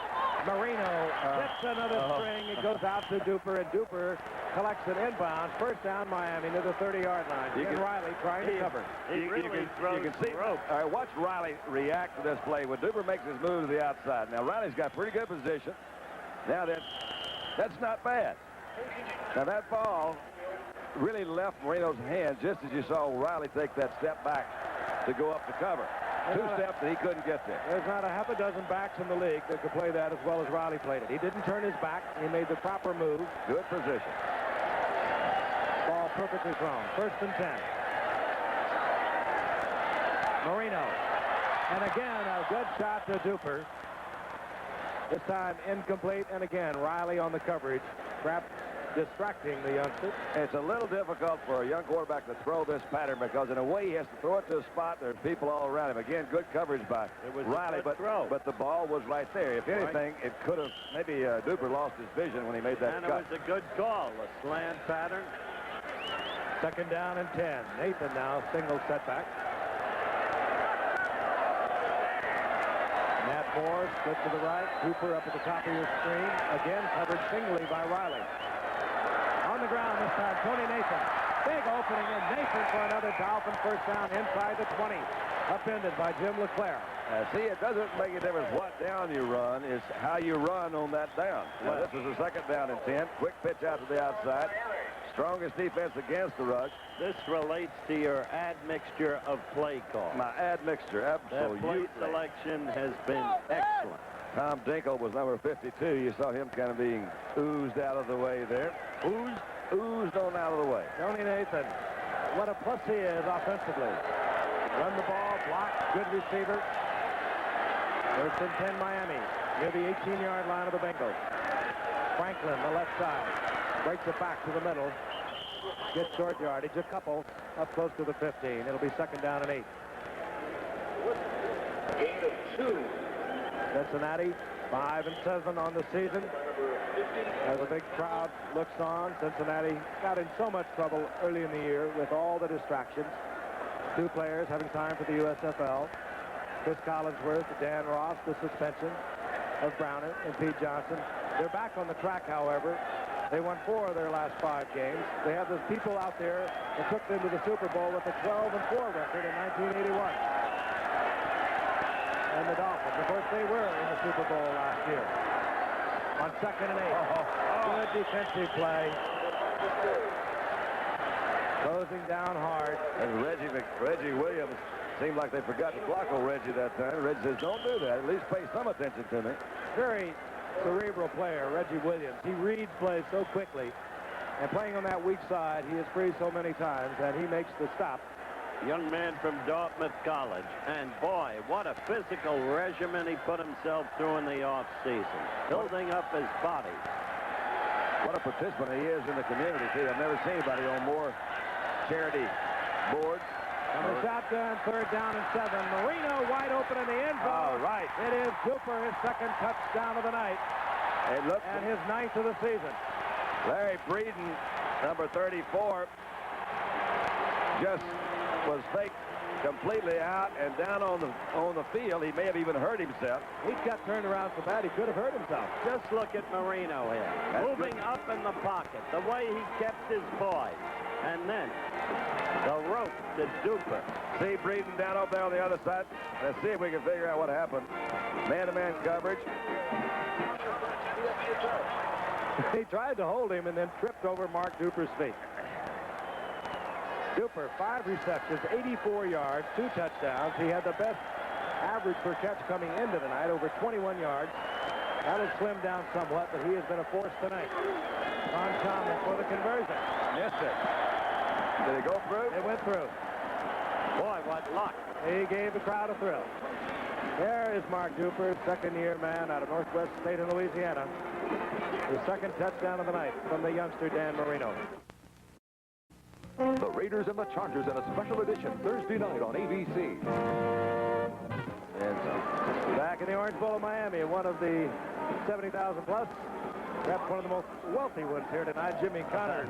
Little firebrand. You're still fighting that $10,000 fine? I think I have to, Howard. I can't give that away too far. Stick by what you believe in.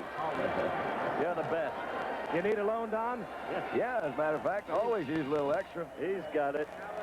Great player. Proud of him, too. Yeah, sure enjoy it. It's good to see you. Jimmy. A lot of Take people care. have written him off. Here we go, Miami to kick off. Simmons is back along with Horton. Von Charman drills it into the end zone. Simmons very wisely stays there. That ball, again, very high. Von Charman hung it up. Oh, Kenny Anderson will trot the offense out. Once again, the Bengals in trouble, trailing now by 10, 24-14. You give those Dolphins half a break, they're going to score on you. That 15-yard punt set them up in great field position. They only had to go about 45 yards, and That's another they'll do it. Another Shula trademark. Capitalize on opportunity. Dolphins with the 3-man front. Baumauer, Betters, and Bocamper. First down and 10, Cincinnati. Anderson drills it beautifully to Isaac Curtis. And Curtis, again, stays on his feet, turning William Judson around. And I'll tell you, Anderson fired that ball before Curtis had made his break. He did. And I'll tell you, Isaac picked up 6-7 extra yards with the move. Look at that follow-through. Watch this. He had old Judson's getting himself introduced to Isaac tonight, isn't he? I'm telling you. He says, you're going to see Curtis do it. I don't know what you used to call this thing. We call it like a comeback or an acute route. He's going to go deep and come back at a slight angle. Awfully hard to... That ball's thrown like that. You're not going to knock it down. Make it look like a fly and then break it off when the defensive back drops. On the first down, Anderson again. That man is wide open. This is Collinsworth. They have found Judson. And Judson is getting a workout. Collinsworth down to the 31-yard line. First down, Cincinnati. And they strike so quickly, do these Bengals. Don't they? Look at the yardage Anderson is picking up per pass. That's the key. I think that's pretty good pass blocking, I'd say, up there in the middle. Didn't get any pressure, really, from either Baumhauer or Doug Betters that time. At the 31-yard line, first down, Cincinnati. They trail by 10 points. 10 minutes remaining in the third quarter for Miami.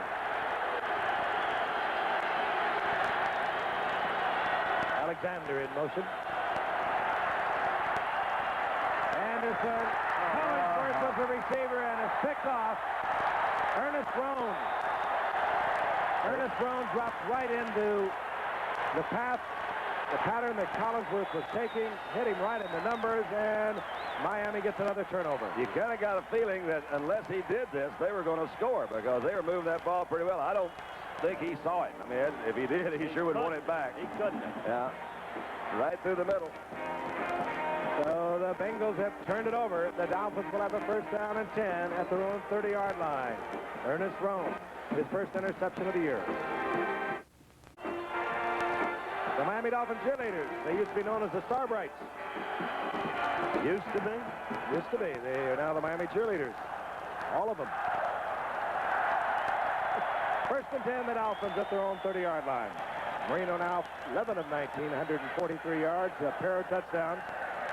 As a rookie, showing almost unbelievable composure in his 8th start of the season. Checks off, Tony Nathan.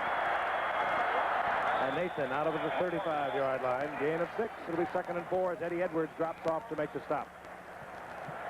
Safety valve type pattern there. Yeah, let's take another look at Marino. I'd like you to comment on the quickness of his release. It's just, he really does have a quick release. He holds the ball, drops it a little bit low, but his arm is so strong, he just can get rid of it so fast. The thing is, when he delivers it, he gets great follow-through. That one was a quick little flip. He just got great follow-through, great velocity. Great shot, too, Don. You saw him reading the coverage. He didn't get the coverage he wanted. He knew right where to go. Yeah. 2nd down 4. Nathan. He gets out to the 37. Short, of course, with the first down. It'll be 3rd down and a long 2. That turnover could be killing. The thing about Miami is you just can't give them opportunity. And the interception by Ernie Roan, so typical of this well-balanced and stable team. There's Ernie. You remember the tragedies to the linebackers, the death of Rusty Chambers, the death of Larry Gordon, both great players, and yet somehow the current crop of linebackers does the job. Typical. 3rd down, it's a long 2. The Dolphins from the shotgun. Marino under pressure, had to get rid of it. It was Ross Browner just unimpeded on his pass rush, and he leveled Marino, but Marino was able to get it in the area of a receiver. Instinct. He sensed him, got rid of the football. So the Bengals defense is firmed up. Reggie Roby comes on 4th down. John Simmons drops for the Bengals. Reggie Roby, big man. He may hit it up to the blimp this time. Yeah, he gets right up here at eye level. The first couple of punts that Roby hit, the rookie out of Iowa, that's about eye level. We're on the 3rd deck here of the Orange Bowl. This time off the side of Roby's foot. A low kick, but it takes a Miami bounce. And Simmons plays it on the one hop and gets out to the 25-yard line before he's hit by Totolo. Not bad field position now for Cincinnati. They'll be at their own 25-yard line. 47-yard punt. And a 6-yard return by Simmons. 7:58 remaining in the 3rd quarter. On a beautiful night. Page keeps saying it, but it is spectacular here in Miami, and we hope all of you people that being again, beleaguered by the weather throughout the country are enjoying the telecast. First down and 10. Cincinnati has the football at their own 25-yard line. They trail the Dolphins 24-14. Play action to Pete Johnson. Shot goes to Isaac Curtis.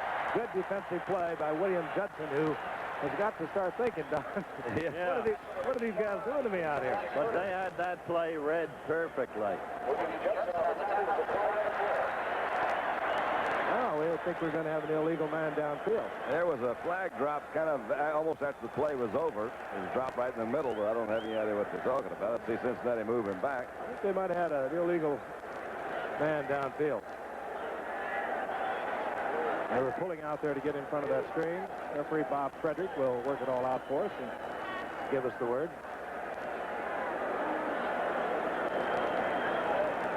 A little consultation. Well, they can solve. We'll pause 5 seconds and allow our stations to identify themselves. I think we have it. Multiple options being discussed. Here's Bob Frederick at the call. Ineligible member of the passing team, number 65, was downfield ineligibly. It will decline and be second down. The reason they have declined it because there was a 2-yard loss on the play. So it'll be second down and 12 rather than first down and 15.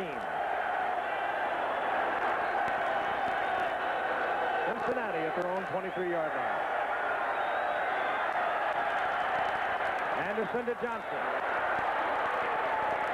And they're starting to hunker up a little bit now as Johnson just puts his head down. This time he collided with Ernst Crone, who looked as though he just braced himself. Line up by number 86, Steve Kreider, as the Bengals go to their 3 wide receiver offense. Kreider and Collinsworth will work at the top of your screen. Isaac Curtis, double covered out to the left.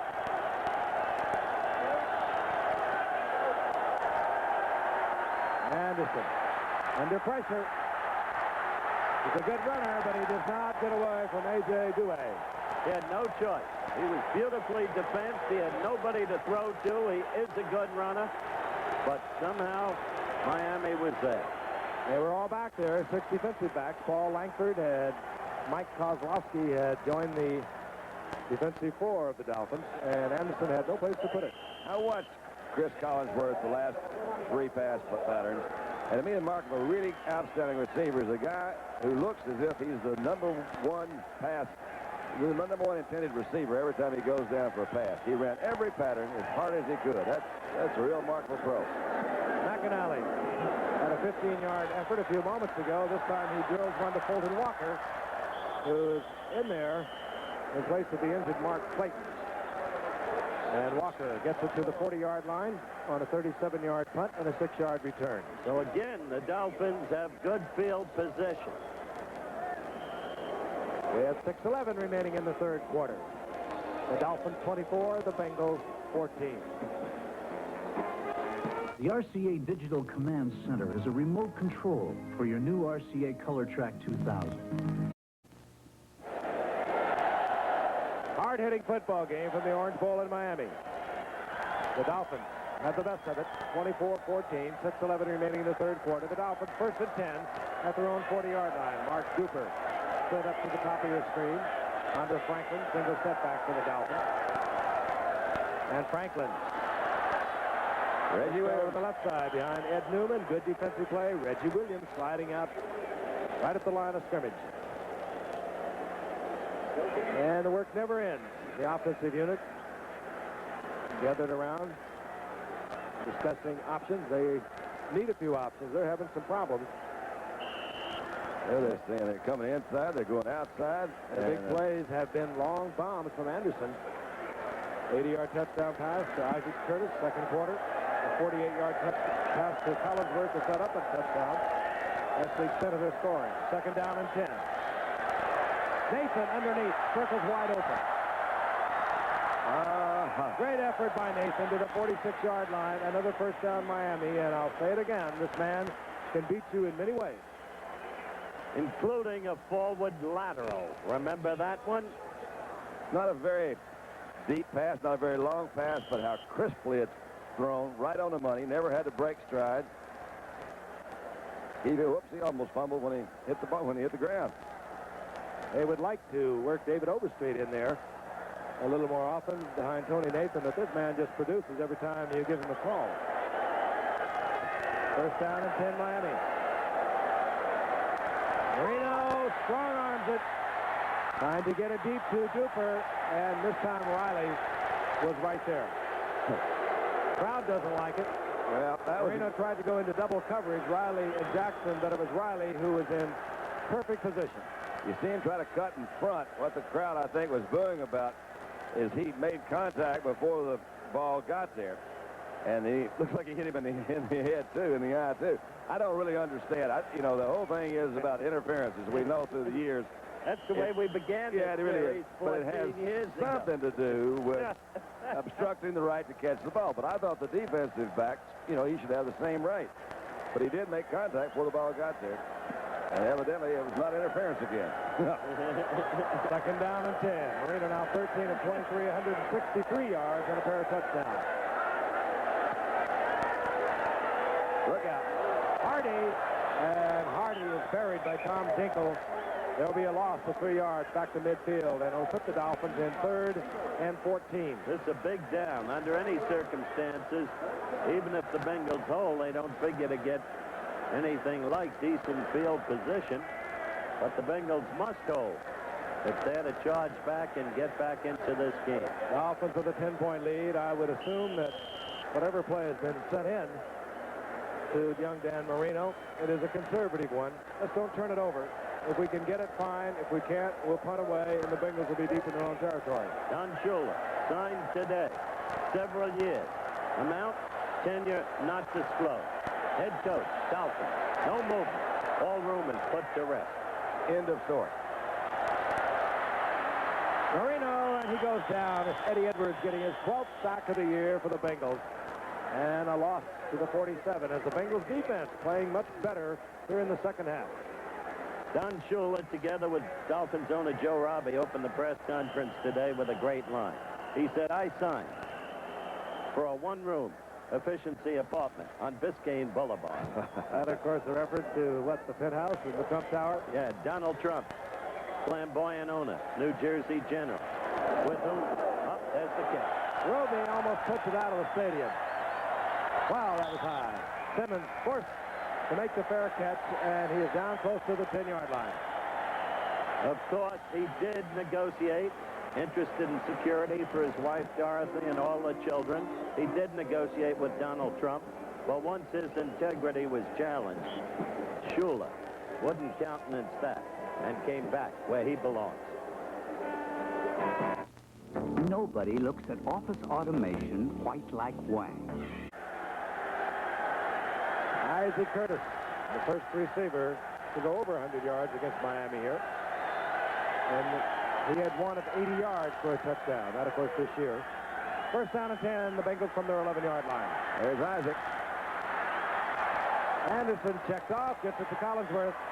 And Collinsworth out over the 15 to the 17, a gain of 7. It'll be second down and 3, and we'll tell you right now, this telecast is presented by the authority of the National Football League. Need some help?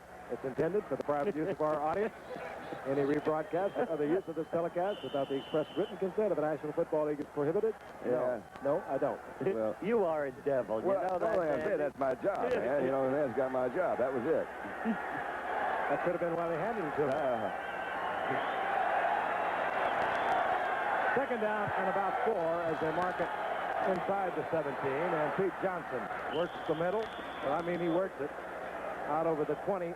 Close to a first down. We saw that little chalkboard discussion a moment ago over on the Cincinnati sideline with the offensive lineman, and it appeared to me they were trying to get a little bit better pass protection. The play before that, he could have stood back there another 3 or 4 seconds, I think, before he threw the ball. So maybe they did. Maybe it worked. Whatever it was, they learned it. Well, he had to check off. He had to throw that quick swing pass to Collinsworth. They got 7 out of it. Oh, I like this angle. This is fun. Let's watch it from the end zone on first down and 10. Anderson has shown a proclivity to put the ball in the air on first and 10. Proclivity? You're unfortunately, you're infecting us all, Howard. Look at there. Got some time to throw. I bet you he's... coverage and a picked off. Look who it is. The man who has been victimized tonight, William Judson, gets the interception, but that was a poorly thrown pass into double coverage.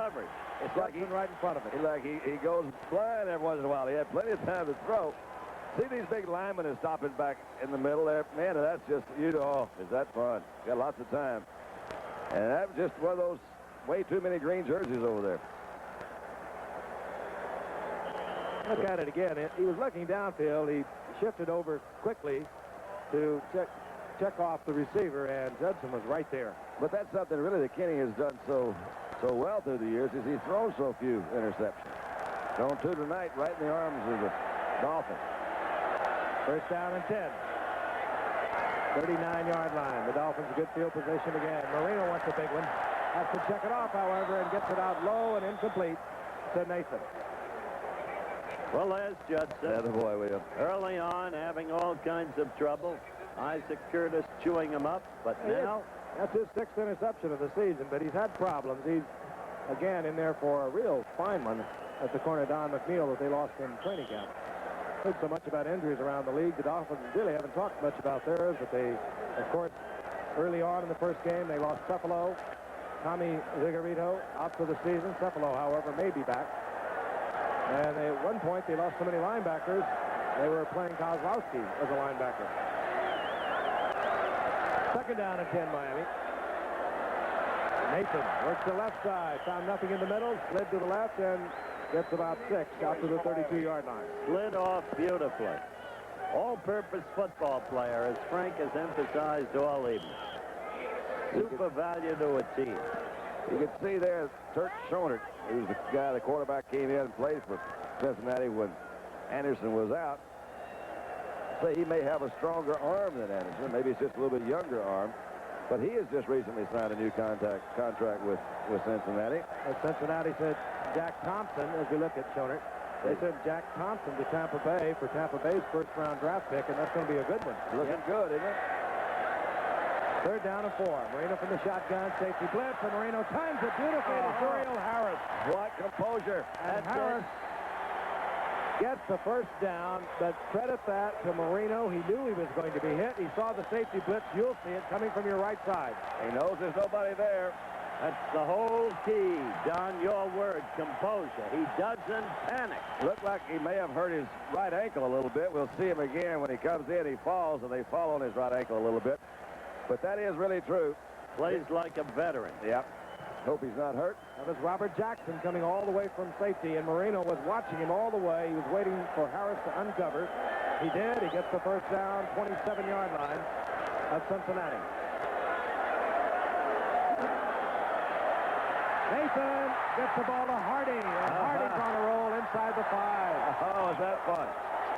I like those kind of plays. Well, we've said he can do a lot of things. And as the final play of the third quarter is pulled off, it's Nathan, who's been running and receiving tonight, now throwing. That looked like a run, and that's the old cliche. When it looks like a run, that's the best option pass situation you can have. The linemen were pulled out in front. Nathan looked like he was going to run. Final play of the third quarter, 24-14 Miami. They're threatening again. We'll be back with fourth quarter action after this from our station. Tuesday. I am Johnny. Chances are... When Madeline meets Maxis. This is a voice that makes brassiere hooks fly open like them. She drags him to her high school reunion. Oh, Madeline. Pretty Sentiment Mountain. Hi. Peter Strauss, 7:30 tomorrow.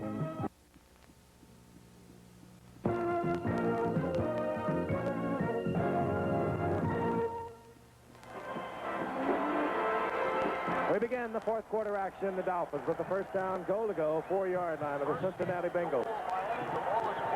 Tony Nathan with the pass to Bruce Hardy, who rumbled inside the 5. And Dan Marino, who made a great shot to Duriel Harris for a first down on a third down attempt, is directing the attack. Hands off to Tony Nathan. He works down close to the 2-yard line. An amazing league this year, Frank. Oh, is it? 22 teams still are mathematically alive for playoff berths. Only 2 have clinched, Dallas and Washington. Of course, the Raiders could clinch with a victory, and the game will be doing Thursday night in San Diego. But in the meantime, only 4 teams are out of the race mathematically. Houston, Tampa Bay, the Giants, and Philadelphia. There's a whole bunch of them with 6 and 7. Second down, goal to go. Marino, what a great shot into the end zone. He hit Dan Johnson, who was covered about as well as you're going to cover him back there. Well, he wound that one up and fired it, didn't he? We spotted Dan Johnson in the Miami-Washington preseason, remember? Howard, he had to catch that out of self-defense. Well, he hit him right in the chest with it. A little fake play-action pass, faked off to Nathan, got some time. Wow, what zip. And you know what? He didn't really wind up and throw that with his body. That was more with his arm. He was almost like off balance. We'll see it again. Good line play by Miami's offensive line. Jim LeClaire is back there. He couldn't believe it, I don't think. He had great position. Yeah. He zipped that one in there. Ron Sharman. Conversion attempt. Rock gets it down. And Ron Sharman gets it through. The Dolphins moving out now to a 31-14 lead, and we'll be back in the Orange Bowl in just a moment. Frank Gifford along with Howard Cosell and Don Meredith on a great night here in Miami, and a particularly great night for the Miami Dolphins. They've opened up a 31-14 lead over the Bengals. Dolphins looking to go 9-4, 2-game lead over Buffalo in the Eastern Division of the AFC. Ron Sharman drills it for Miami. Another deep kick. The Simmons will bring it out of the end zone. And Simmons up to about the 19-yard line, tripped up there by Paul Langford. A reminder, coming up this Saturday, Howard Sports Beat, Mike Glenn of the Atlanta Hawks, a very special man who deals with deaf children in a very special way. That's Saturday here on ABC, the Sports Beat, and a comment on boxing following last Friday night's Holmes-Frazier and Mancini-Torres fight. Brace yourself for that one, pugilist fans. Sports Beat, 3 o'clock on Saturday. A double debacle. But the Glenn story is tender, touching, compelling. We're very proud of it. First down and 10, the Bengals. They need a big one to get back into it. Rodney Tate. And Rodney Tate, second-year youngster out of Texas, steps out of bounds short of the first down by about a yard. This is Rodney Tate's first game back after coming off the injured reserve. At halftime with the score 17-14 Miami, the statistics, as we pointed out, were relatively even. But at the end of the third quarter, the key factor, the turnover. 2 unbelievable Anderson intercepts led immediately to 2 Miami touchdowns. They've been averaging 183 yards since Johnson came back rushing, have the Bengals. They have 33 yards rushing tonight. It's a big part of the story. Rodney Tate. Screen. He turns back into traffic, runs into Big Doug Betters. And he gets the first down out over the 30-yard line, does Rodney Tate. Yeah, Coach. Glad you're staying. We're talking about you or Don? White side. I'm glad he's staying, too. He's a grandpa, you know. October the 9th, his son David and his daughter-in-law, Leslie, gave him a little son known as Danny Davis. Grandpa Don. You're talking about Shula, folks. Shula. Well, not the other coach. No, I didn't. You're not talking about me either. On first and 10, Anderson whistles one to Collinsworth. Midfield, and Collinsworth, who broke his own single-season record earlier this evening, set in 1981. He's also gone over 1,000 yards tonight, has a Bengal first down at midfield. There was some question when Chris Collinsworth announced that he had signed with the Tampa Bay Bandits as how this team would have him, how would he play. And according to what I have seen and what is, I guess the players say, he's maybe having his best year. Well, he's eclipsed his 81 marks, and of course, he will not be going to Tampa Bay until 1985. And who knows? First and 10. Here's Chris in motion. Anderson with a lot of time before Betters gets to him, but he fires for Collinsworth. And Collinsworth leaves the football. There's nothing but the Dolphins. That Betters reacted from the pass rush, got back, and scooped the ball up. The fourth turnover. No, it was Ernest Roan who picked up the football. You cannot make... Betters got the pass rush. Watch Brzezinski if we can see him when he comes back out here. Betters is making a lot of moves. Caused a little problem in there. He still got the ball off. We could get from another look. Brzezinski had just bounced Collinsworth over to the sideline. Chris got back on his feet. You saw right there when he was hit, the ball just knocked out of his arm. Well, he was really scissored, and you just can't make mistakes against this Dolphins team. Proof of their stability, they came up against a hot club tonight, and they're taking advantage of every fourth turnover for the Bengals. And 2 interceptions have led to Miami touchdowns. Franklin on first down, and Franklin works his way against the grain. Good yardage. Pick up a 5 to the 42-yard line. You stifle a hot club this way, Frank. You're proving yourself. I think for the Dolphins to really, I'm not saying they can't win with what they got, but what's going to really come in and play as time goes on is they got to have a little better performance from Franklin. Here's that big back that's got to run in there like Johnson we've seen on the short yardage situation. Nathan is going to break some for you every now and then, but Franklin can come in. He's got to pick up his average a little bit. A little over 3 yards is not quite enough. You got a point. Yeah, it's a point. Not a very good one, but... No, it's a good one. Might work. Matt Moore, top of your screen. Cooper to the left. Inside handoff. It goes to Nathan, and Nathan is taken down by Glenn Cameron, who stepped in behind the pulling guard. There's a loss of about a yard on the play, and it'll put Marino into a 3rd and 7 situation. The Enterprise flying around with our good captain up there, Mike Fitzpatrick, and our cameraman, Art Peffer. Goes in the Orange Bowl. Art Pepper is our cameraman. The Orange Bowl, and it has seen a lot of duty over the years. Talk now of a new stadium going in up north. Owner Joe Robbie. Joe Rose rolls to the right. Marino again with a lot of time. Joe Rose, the receiver. He went in motion. Circle back deep, but there is a flag down. I think we're going to have a holding call against Miami. You know, it doesn't matter anymore. Dan Marino's pass completions and show. You know, not since... This kid has put on a show. Yeah, I was just going to remember when we were in Detroit, Eric Hipple, we had to look up, find out who Eric Hipple was. I wasn't there that night. I was at the World I was talking to Frank. Oh, okay. Yeah, and Hipple came in and put on a heck of a show. Now, there's a young guy. What are you going to tell us? Somebody's holding, right? Offensive holding. Yes. Number 79. 79, you ought to stop that.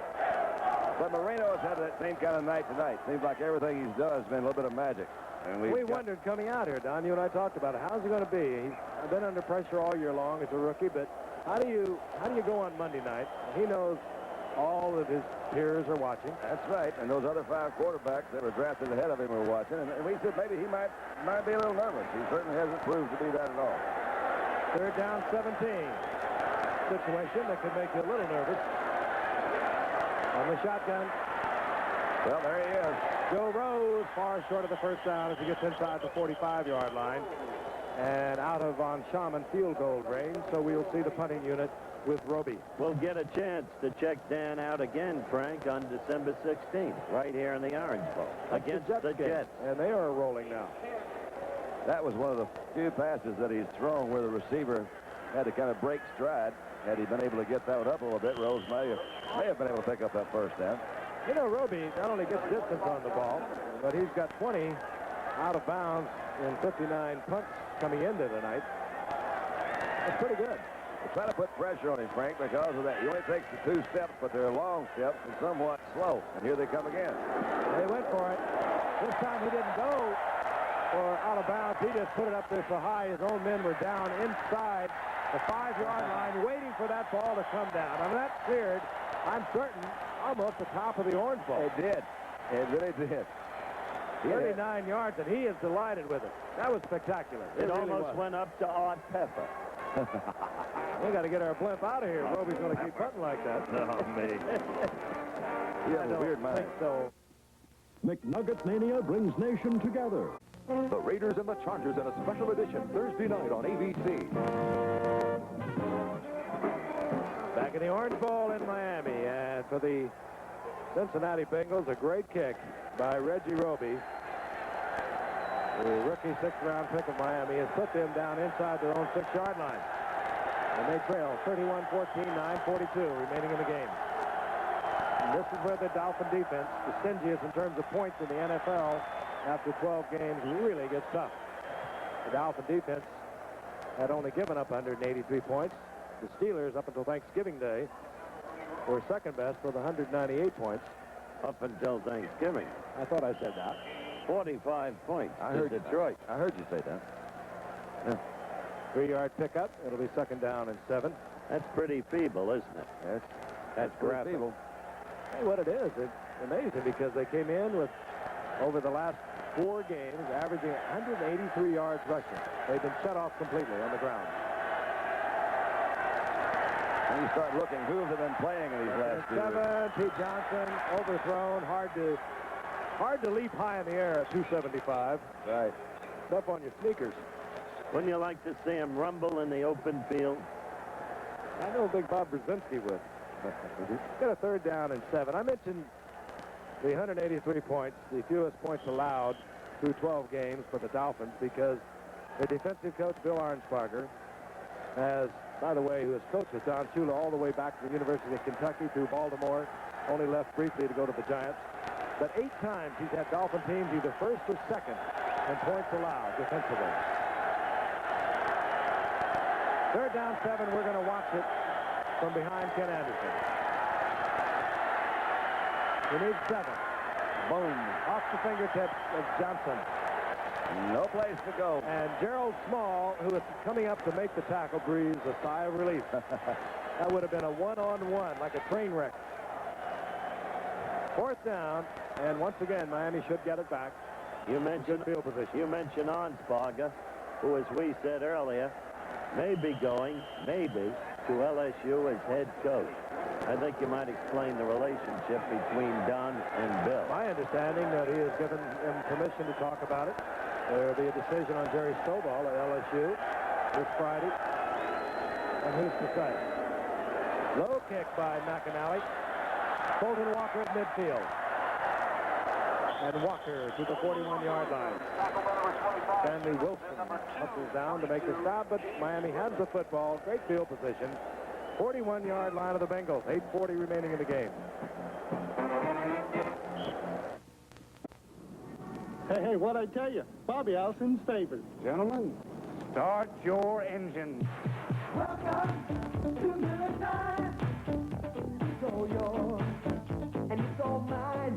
Bring your thirsty self right here. The rich, smooth taste of Miller beer is what you have in mind. Welcome to Miller Time. Welcome to the rich, smooth taste of Miller High Life.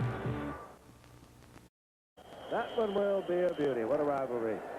Auburn and Alabama. 41-yard line, the Dolphins have the football. We have a commanding 31-14 lead. Woody Bennett and Tony Nathan, double setbacks now for the Dolphins. Marino, Nathan, inside the 40. Gain of about 3. As he is close to the 38, Glenn Cameron defensively there for Cincinnati. Dolphins now can look forward to next Sunday at Houston, then Atlanta, and then, as we mentioned earlier, a Friday night game, the first on Monday Night Football, December the 16th against the Jets. Yeah, Cincinnati, they're going to be in deep trouble. They won't be mathematically eliminated, but they have Pittsburgh next Sunday. Then they close their season with Detroit at home, and then Minnesota at Minneapolis. 2nd down, long 7 for young Dan Marino, who's had himself quite a night. Great play, at least in design, as the pitch was faked to Franklin, but handed off inside to Bruce Hardy. Just using the clock now, Giff. 7:40 left and counting down. Thursday night in San Diego. That should be one of our top games, I think. I look for that one to be a... Sure, you'll enjoy it. They're not too friendly, are they, out there? You're right. For neighbors, they don't get along at all, do they? They don't like one another. No, we'll have the juice with us. That's an interesting shot. It really is. It's got to be one of our camera guys. Hold together, guys. A pretty girl is like a melody. Our cameraman get a little upside down here. That's good for them. And the flag down, and Tony Nathan breaks into the clear and a sprint to the end zone, but again, that flag is down. Uh-oh. This thing, referee's they're going to bring it back. Hey, that thing opened up beautifully. It really did, didn't it? A little motion time there. Yep. Procedure call against Miami negates a beautiful run by Tony Nathan. In my estimation, along with Marino, he has been the outstanding offensive player tonight. Yeah. He has given them a little bit of everything. There's the third man to be considered, super duper. Well, I'll tell you. You talked about earlier in the game how Shula handles his quarterbacks. And let's see who did this. The offensive team, The whole offensive team. as one unit for a full second. Illegal motion. Well, picky. How Shula handles his quarterbacks. There was an example last week against Baltimore when they were ahead 37-0, and Marino was still in there. They said, well, why is Marino still there? He says, well, a situation like that, I don't need to put Strock in there, and I wouldn't do that to David Woodland. He's worked too hard, too fine a man, too much of a competitor. That's something to keep in mind, too. You play for guys like that. Didn't want to embarrass David Woodland. Third down and 11 for Marino. He's got him. Oh, yeah. Rose is that wide pretty? open inside the 5-yard line. First down goal to go to Miami, and Marino, he has been beautiful tonight. Frank, that was very good defensive coverage back in that secondary. Rose had about a step on him. The ball had to be, it's 30, 40 yards, maybe 45-yard pass. Sets up. Oh, there's a tight spiral. And look at that ball. Just dropped right over the outstretched arms of Joe Rose. Nice catch, Joe. I was beginning to wonder if he had that spiral, and that one he put in really tight. Oh, he's amazing, this kid. It's 18 of 24, Howard, 214 yards, 3 touchdowns. It's like his junior year at Pitt. Same thing. Well, it's nice. It's fun to see anybody play that well, but you're kind of amazed when you realize the guy hasn't played that much. First down, goal to go, near the 5-yard line, the Dolphins. Franklin. Touchdown under Franklin, breaking tackles. Ross Browner had him, and he kicked right through. The party's over. They say that, good things end. 6:02 remaining, and Franklin rumbles in. Oh, boy. Watch him break this tackle, a big Ross Browner. Well, we were talking earlier, Andre really hasn't had one of his most productive years. But he did that time. Was that Robert Jackson, 37, that he broke the tackle first? This will make them 16-9 on Monday night. I think they've only lost here on a Monday night but once, Frank. They haven't lost here that often, period. They love it down here. Well-conditioned team for one. Well, Shaman, perfect on the night. Ripples it through, and the Dolphins have a 38-14 lead with 6 minutes remaining in the game. That's it. They are out. The Blimp boats are hovering around. Well, the Blimp boats is a-coming, there's dancing tonight. Yes. Keep it up there, Art.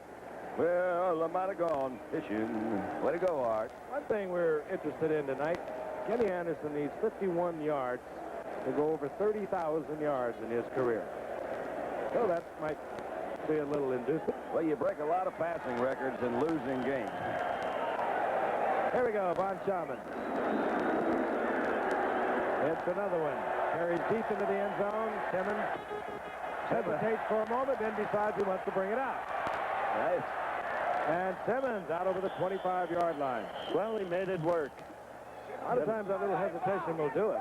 You'll get that defensive unit coming down there, get them down very deep. If you can break it, you can get a nice run back out of it.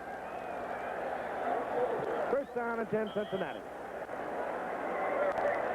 Dolphins have played almost flawlessly tonight, with the exception of the one turnover. Most points scored by Miami in a game this year. Most points allowed by the Bengals in a game this year. Anderson on first down. Collinsworth. And Collinsworth with a gain of about 7 out to the 33-yard line in the arms of Gerald Small there. I already mentioned for Miami next Sunday they'll be at Houston, then Atlanta, and the Jets here in the Orange Bowl.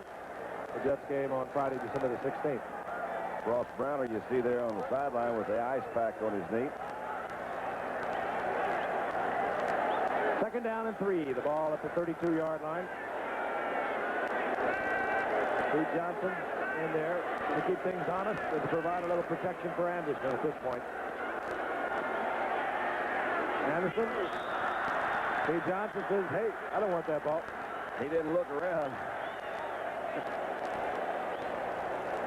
Okay, the AFC teams in contention for division title. Presuming Miami wins, which they will. I want to see you figure this out.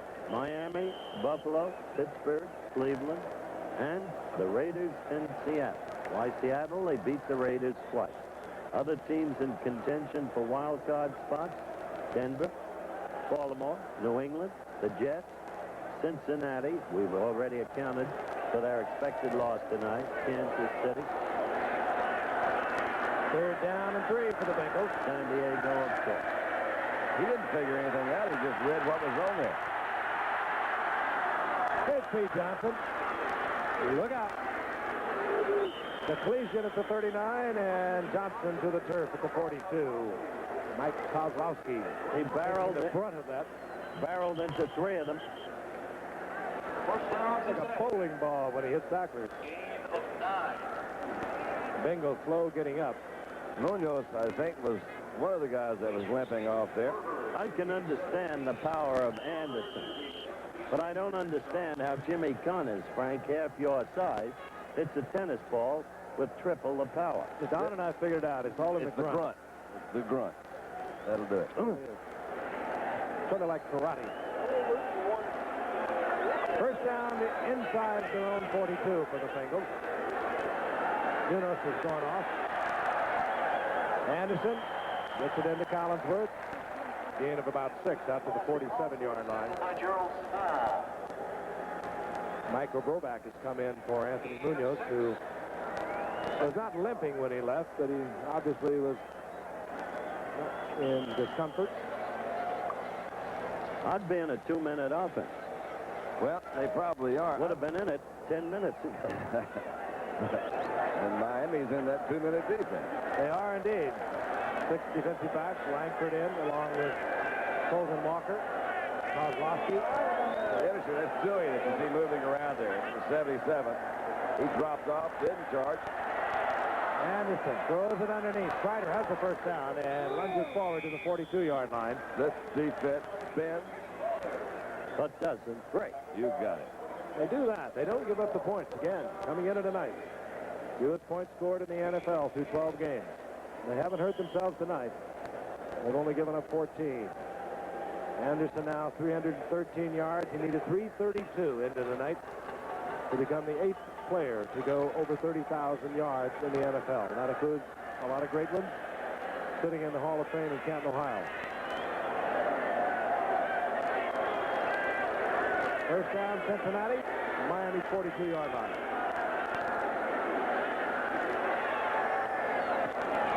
And once again, Strider, and I think his third forward will be yardage for the first down.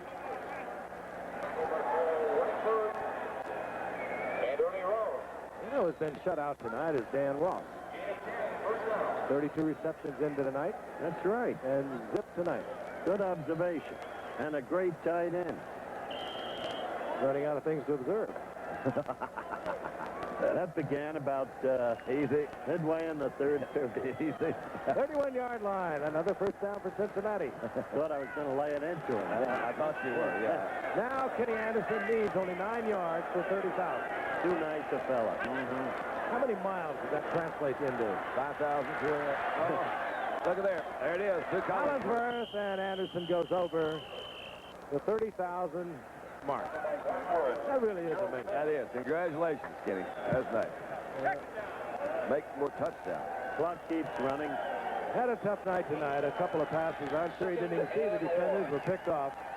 But he's not an intercepted thrower. Last year set the percentage record of 70% completion for the NFL. He's a great one, and there'll be many more great days and nights. Hidden Television presents You Make the Call. Ozzie Newsome of the Browns catches a pass, and in his effort to reach the end zone, the ball remains in bounds, but Newsome's feet do not. Now, you make the call. Is it a touchdown? One video game system has the most going for it. It plays the most games, the best-selling games. Intellivision 2 and the new System Changer. And now there's more. A computer keyboard and baseball games so real you can set your own World Series lineup. And a music synthesizer, so you can create your own musical games. Intellivision 2. It's got the most going for it. What call did you make? The ball is spotted at the position it occupies when any part of the ball carrier's body touches the sideline. Therefore, this is not a touchdown. Those are the situations that have transpired. 14 completions and 18 attempts on first down, and look at it drop. That's why I wanted him to pass on first down from the very beginning. You know that, Don. Well, I he should have did it. been running this Well, club. he did the best he could. That's where he threw his 2 interceptions, too. They don't listen to you all the time, but when they do, boy, do they rue the day. Second down, short yardage. 3 wide receivers split to the right. Good time for Kenny Anderson to go for the end zone. He's got what you could call a waist down. Look out. He wasted all right. And in the arms of the blitzing Ernest Roan, and Anderson down back at the 30-yard line. Now he's got a problem with the 3rd down and 9. You got to look at that as a terrific defensive adjustment to that 3 split in there. Now, Ernest Rome moved inside. Nobody could block him. They didn't have anybody back there, so he just slid in. Says, I can get back there as quick as Anderson can, and he did. Almost beat him. Yeah. 3rd and 9. There he is again. And finally, Dan Ross with the reception. He's short of a first down. That'll bring up 4th down and a yard. Well, he's very close to it. Glad you called attention to Dan. That got him a reception. Also, you know, that was the same kind of deal, only Kenny got that one off, but Rome again came through. Nobody blocked him, and Anderson took a pretty good lick. That will be a Cincinnati first down. And Cincinnati wants timeout with 1:26 remaining to be played. So that's an opportunity as we look at head coach Forrest Gregg to tell you the executive producer of ABC Sports is, of course, Ron Arledge. ABC's NFL Monday Night Football is produced by Bob Goodrich. Yay, Bobby. Directed by Chester Forte. There you go, Chester. Way to go, Director Joe Chavo. Way to go, Associate Joey. Director Alan Brum. The technical manager, Coach Coltrane. Unit manager, Irma Norris. We always like to work with Irma. Telecommunications manager, Jerry Reuter. Assistant to the producer, Jake Cutlow, Tony Tortorisi, Steve Hurt. Had a lot of numbers to keep track of. Do a lot of research for us. Graphs and all that stuff. Stats and research. Joe Cox, spotter Steve Bazika, Canton, Ohio. Eileen Katz working her way through the booth here with her little cards. Like trainers down in the truck, and a cast of thousands that brought you Monday Night Football from Miami. I got to tell you, Frank, New York University, like San Francisco, is bringing back college basketball. I mention this because of Chet Forte in the truck. And I was down there this past Saturday night, saw some of the greatest players of all time. Do they shoot with 2 hands? Like Sid Tannenbaum, Don Foreman, 2-hand set shooters. And I got to tell you, the little fella in our truck is still the best 2-hand set shooter I have ever seen. He was a great passer off, too. Hey, wait a minute. I saw Susan Meredith beat him in free throws. He was shooting. Yeah. Kenny Anderson, 23 of 34 of the night. The 2 interceptions hurt. Dolphins capitalized on both of them. 342 yards. He wants more. And nearly got his 3rd interception by Gerald Small. It was not his fault. It was Gerald Small's fault. He should have had that one. Anderson ended the night with 9 interceptions. He is now 11 on the season. Again, he missed 3 games, played in considerable pain after being hurt in the 2nd game of the season against Buffalo. We saw him in Cleveland when he could hardly move his neck, and then 2 weeks later against Pittsburgh, he suffered a severe neck injury and missed 3 games. They have a 2nd down and 10 inside the 22 of the Dolphins. 1:19 remaining in the game. The ball knocked out of the hand of Anderson, and it was Pete Johnson who sprawled on it. Ernest Roan again on the blitz, and he has been apparently just turned free. Yeah, nobody's blocking him. See, he comes into the outside, and the backs are all going the other way, and he's just, there he is. And No way you go get this one off. He comes from the outside. Pete Johnson's looking this way. It's only a one-back offense. Tried to get a little help to the outside in there, but it went away. And that'll bring up a third down in 19. Ernie Roan, he's the quiet one. He was a walk-on at Henderson College. Made the team. Didn't get enough acclaim. He was a walk-on with the Dolphins in 75. And he's been a starter for many years and a good one. He's just in the walk-in, that's all. Third down, 19. Rodney Tate. Look at Rodney. And Rodney far short of the first down as the clock continues to roll. The Bengals at the 23-yard line. Disappointing night for a man just down a couple of boots from us. One of the greatest men in the history of football, Paul Brown. Yes, indeed. And this team, troubled at the very beginning, has a solid nucleus to maintain the standard they set in '81 when they went to the Super Bowl. I'd like to tell you, this ABC Sports exclusive has been brought to you by Buick. For comfort, reliability, innovation, and a real commitment to quality, see the 84 Buicks now. And by Miller High Life, the best beer for the best time of the day. Welcome to Miller time. 17 seconds remain. He's getting better at that, don't you think? Yeah, he's beginning to get on tune. Well, I think it's just he's putting something into it. He's getting into the thing, and there's some feeling in there. That's nice. Oh, well. It's a happy thing to happen in the booth when there have been moments of recalcitrance evidenced by you. I mean, there's been so much recalcitrance in this booth from time to time. I mean, I've been up to my knee in it, you know what I mean? And most of it's caused by you. Of course. Yes. Always. Always is right. I didn't do it and don't know who did. Quick reminder, Thursday night. Boy, don't let us get you way off. Somebody's got to keep the wheels next Monday we'll see you in Detroit. San Diego and the Raiders Thursday night. Fourth down and 11. Look out. Look out. Anderson. Incomplete. And the Bengals will turn it over to Miami. And Ross, the intended receiver, and even Forrester said, that's it, folks. See you next Monday, Dander. Yeah, I look forward to that. And you all have a good time out there in San Diego. If you get a chance, go to the zoo. That's a wonderful the greatest. Zoo. Yeah, the wonderful. Best in the world. I always enjoy that. Speaking of the best, there he is, the great coach. If he's among the top ones. Not up there. The good ones seem to win every year. The Bud Grands, the Landrys, now the Tom Flores. I've really enjoyed Marino's performance tonight. He put on a heck of a show. He really has. The youngster, the rookie first-round draft pick, they got him very late. Sixth quarterback taken.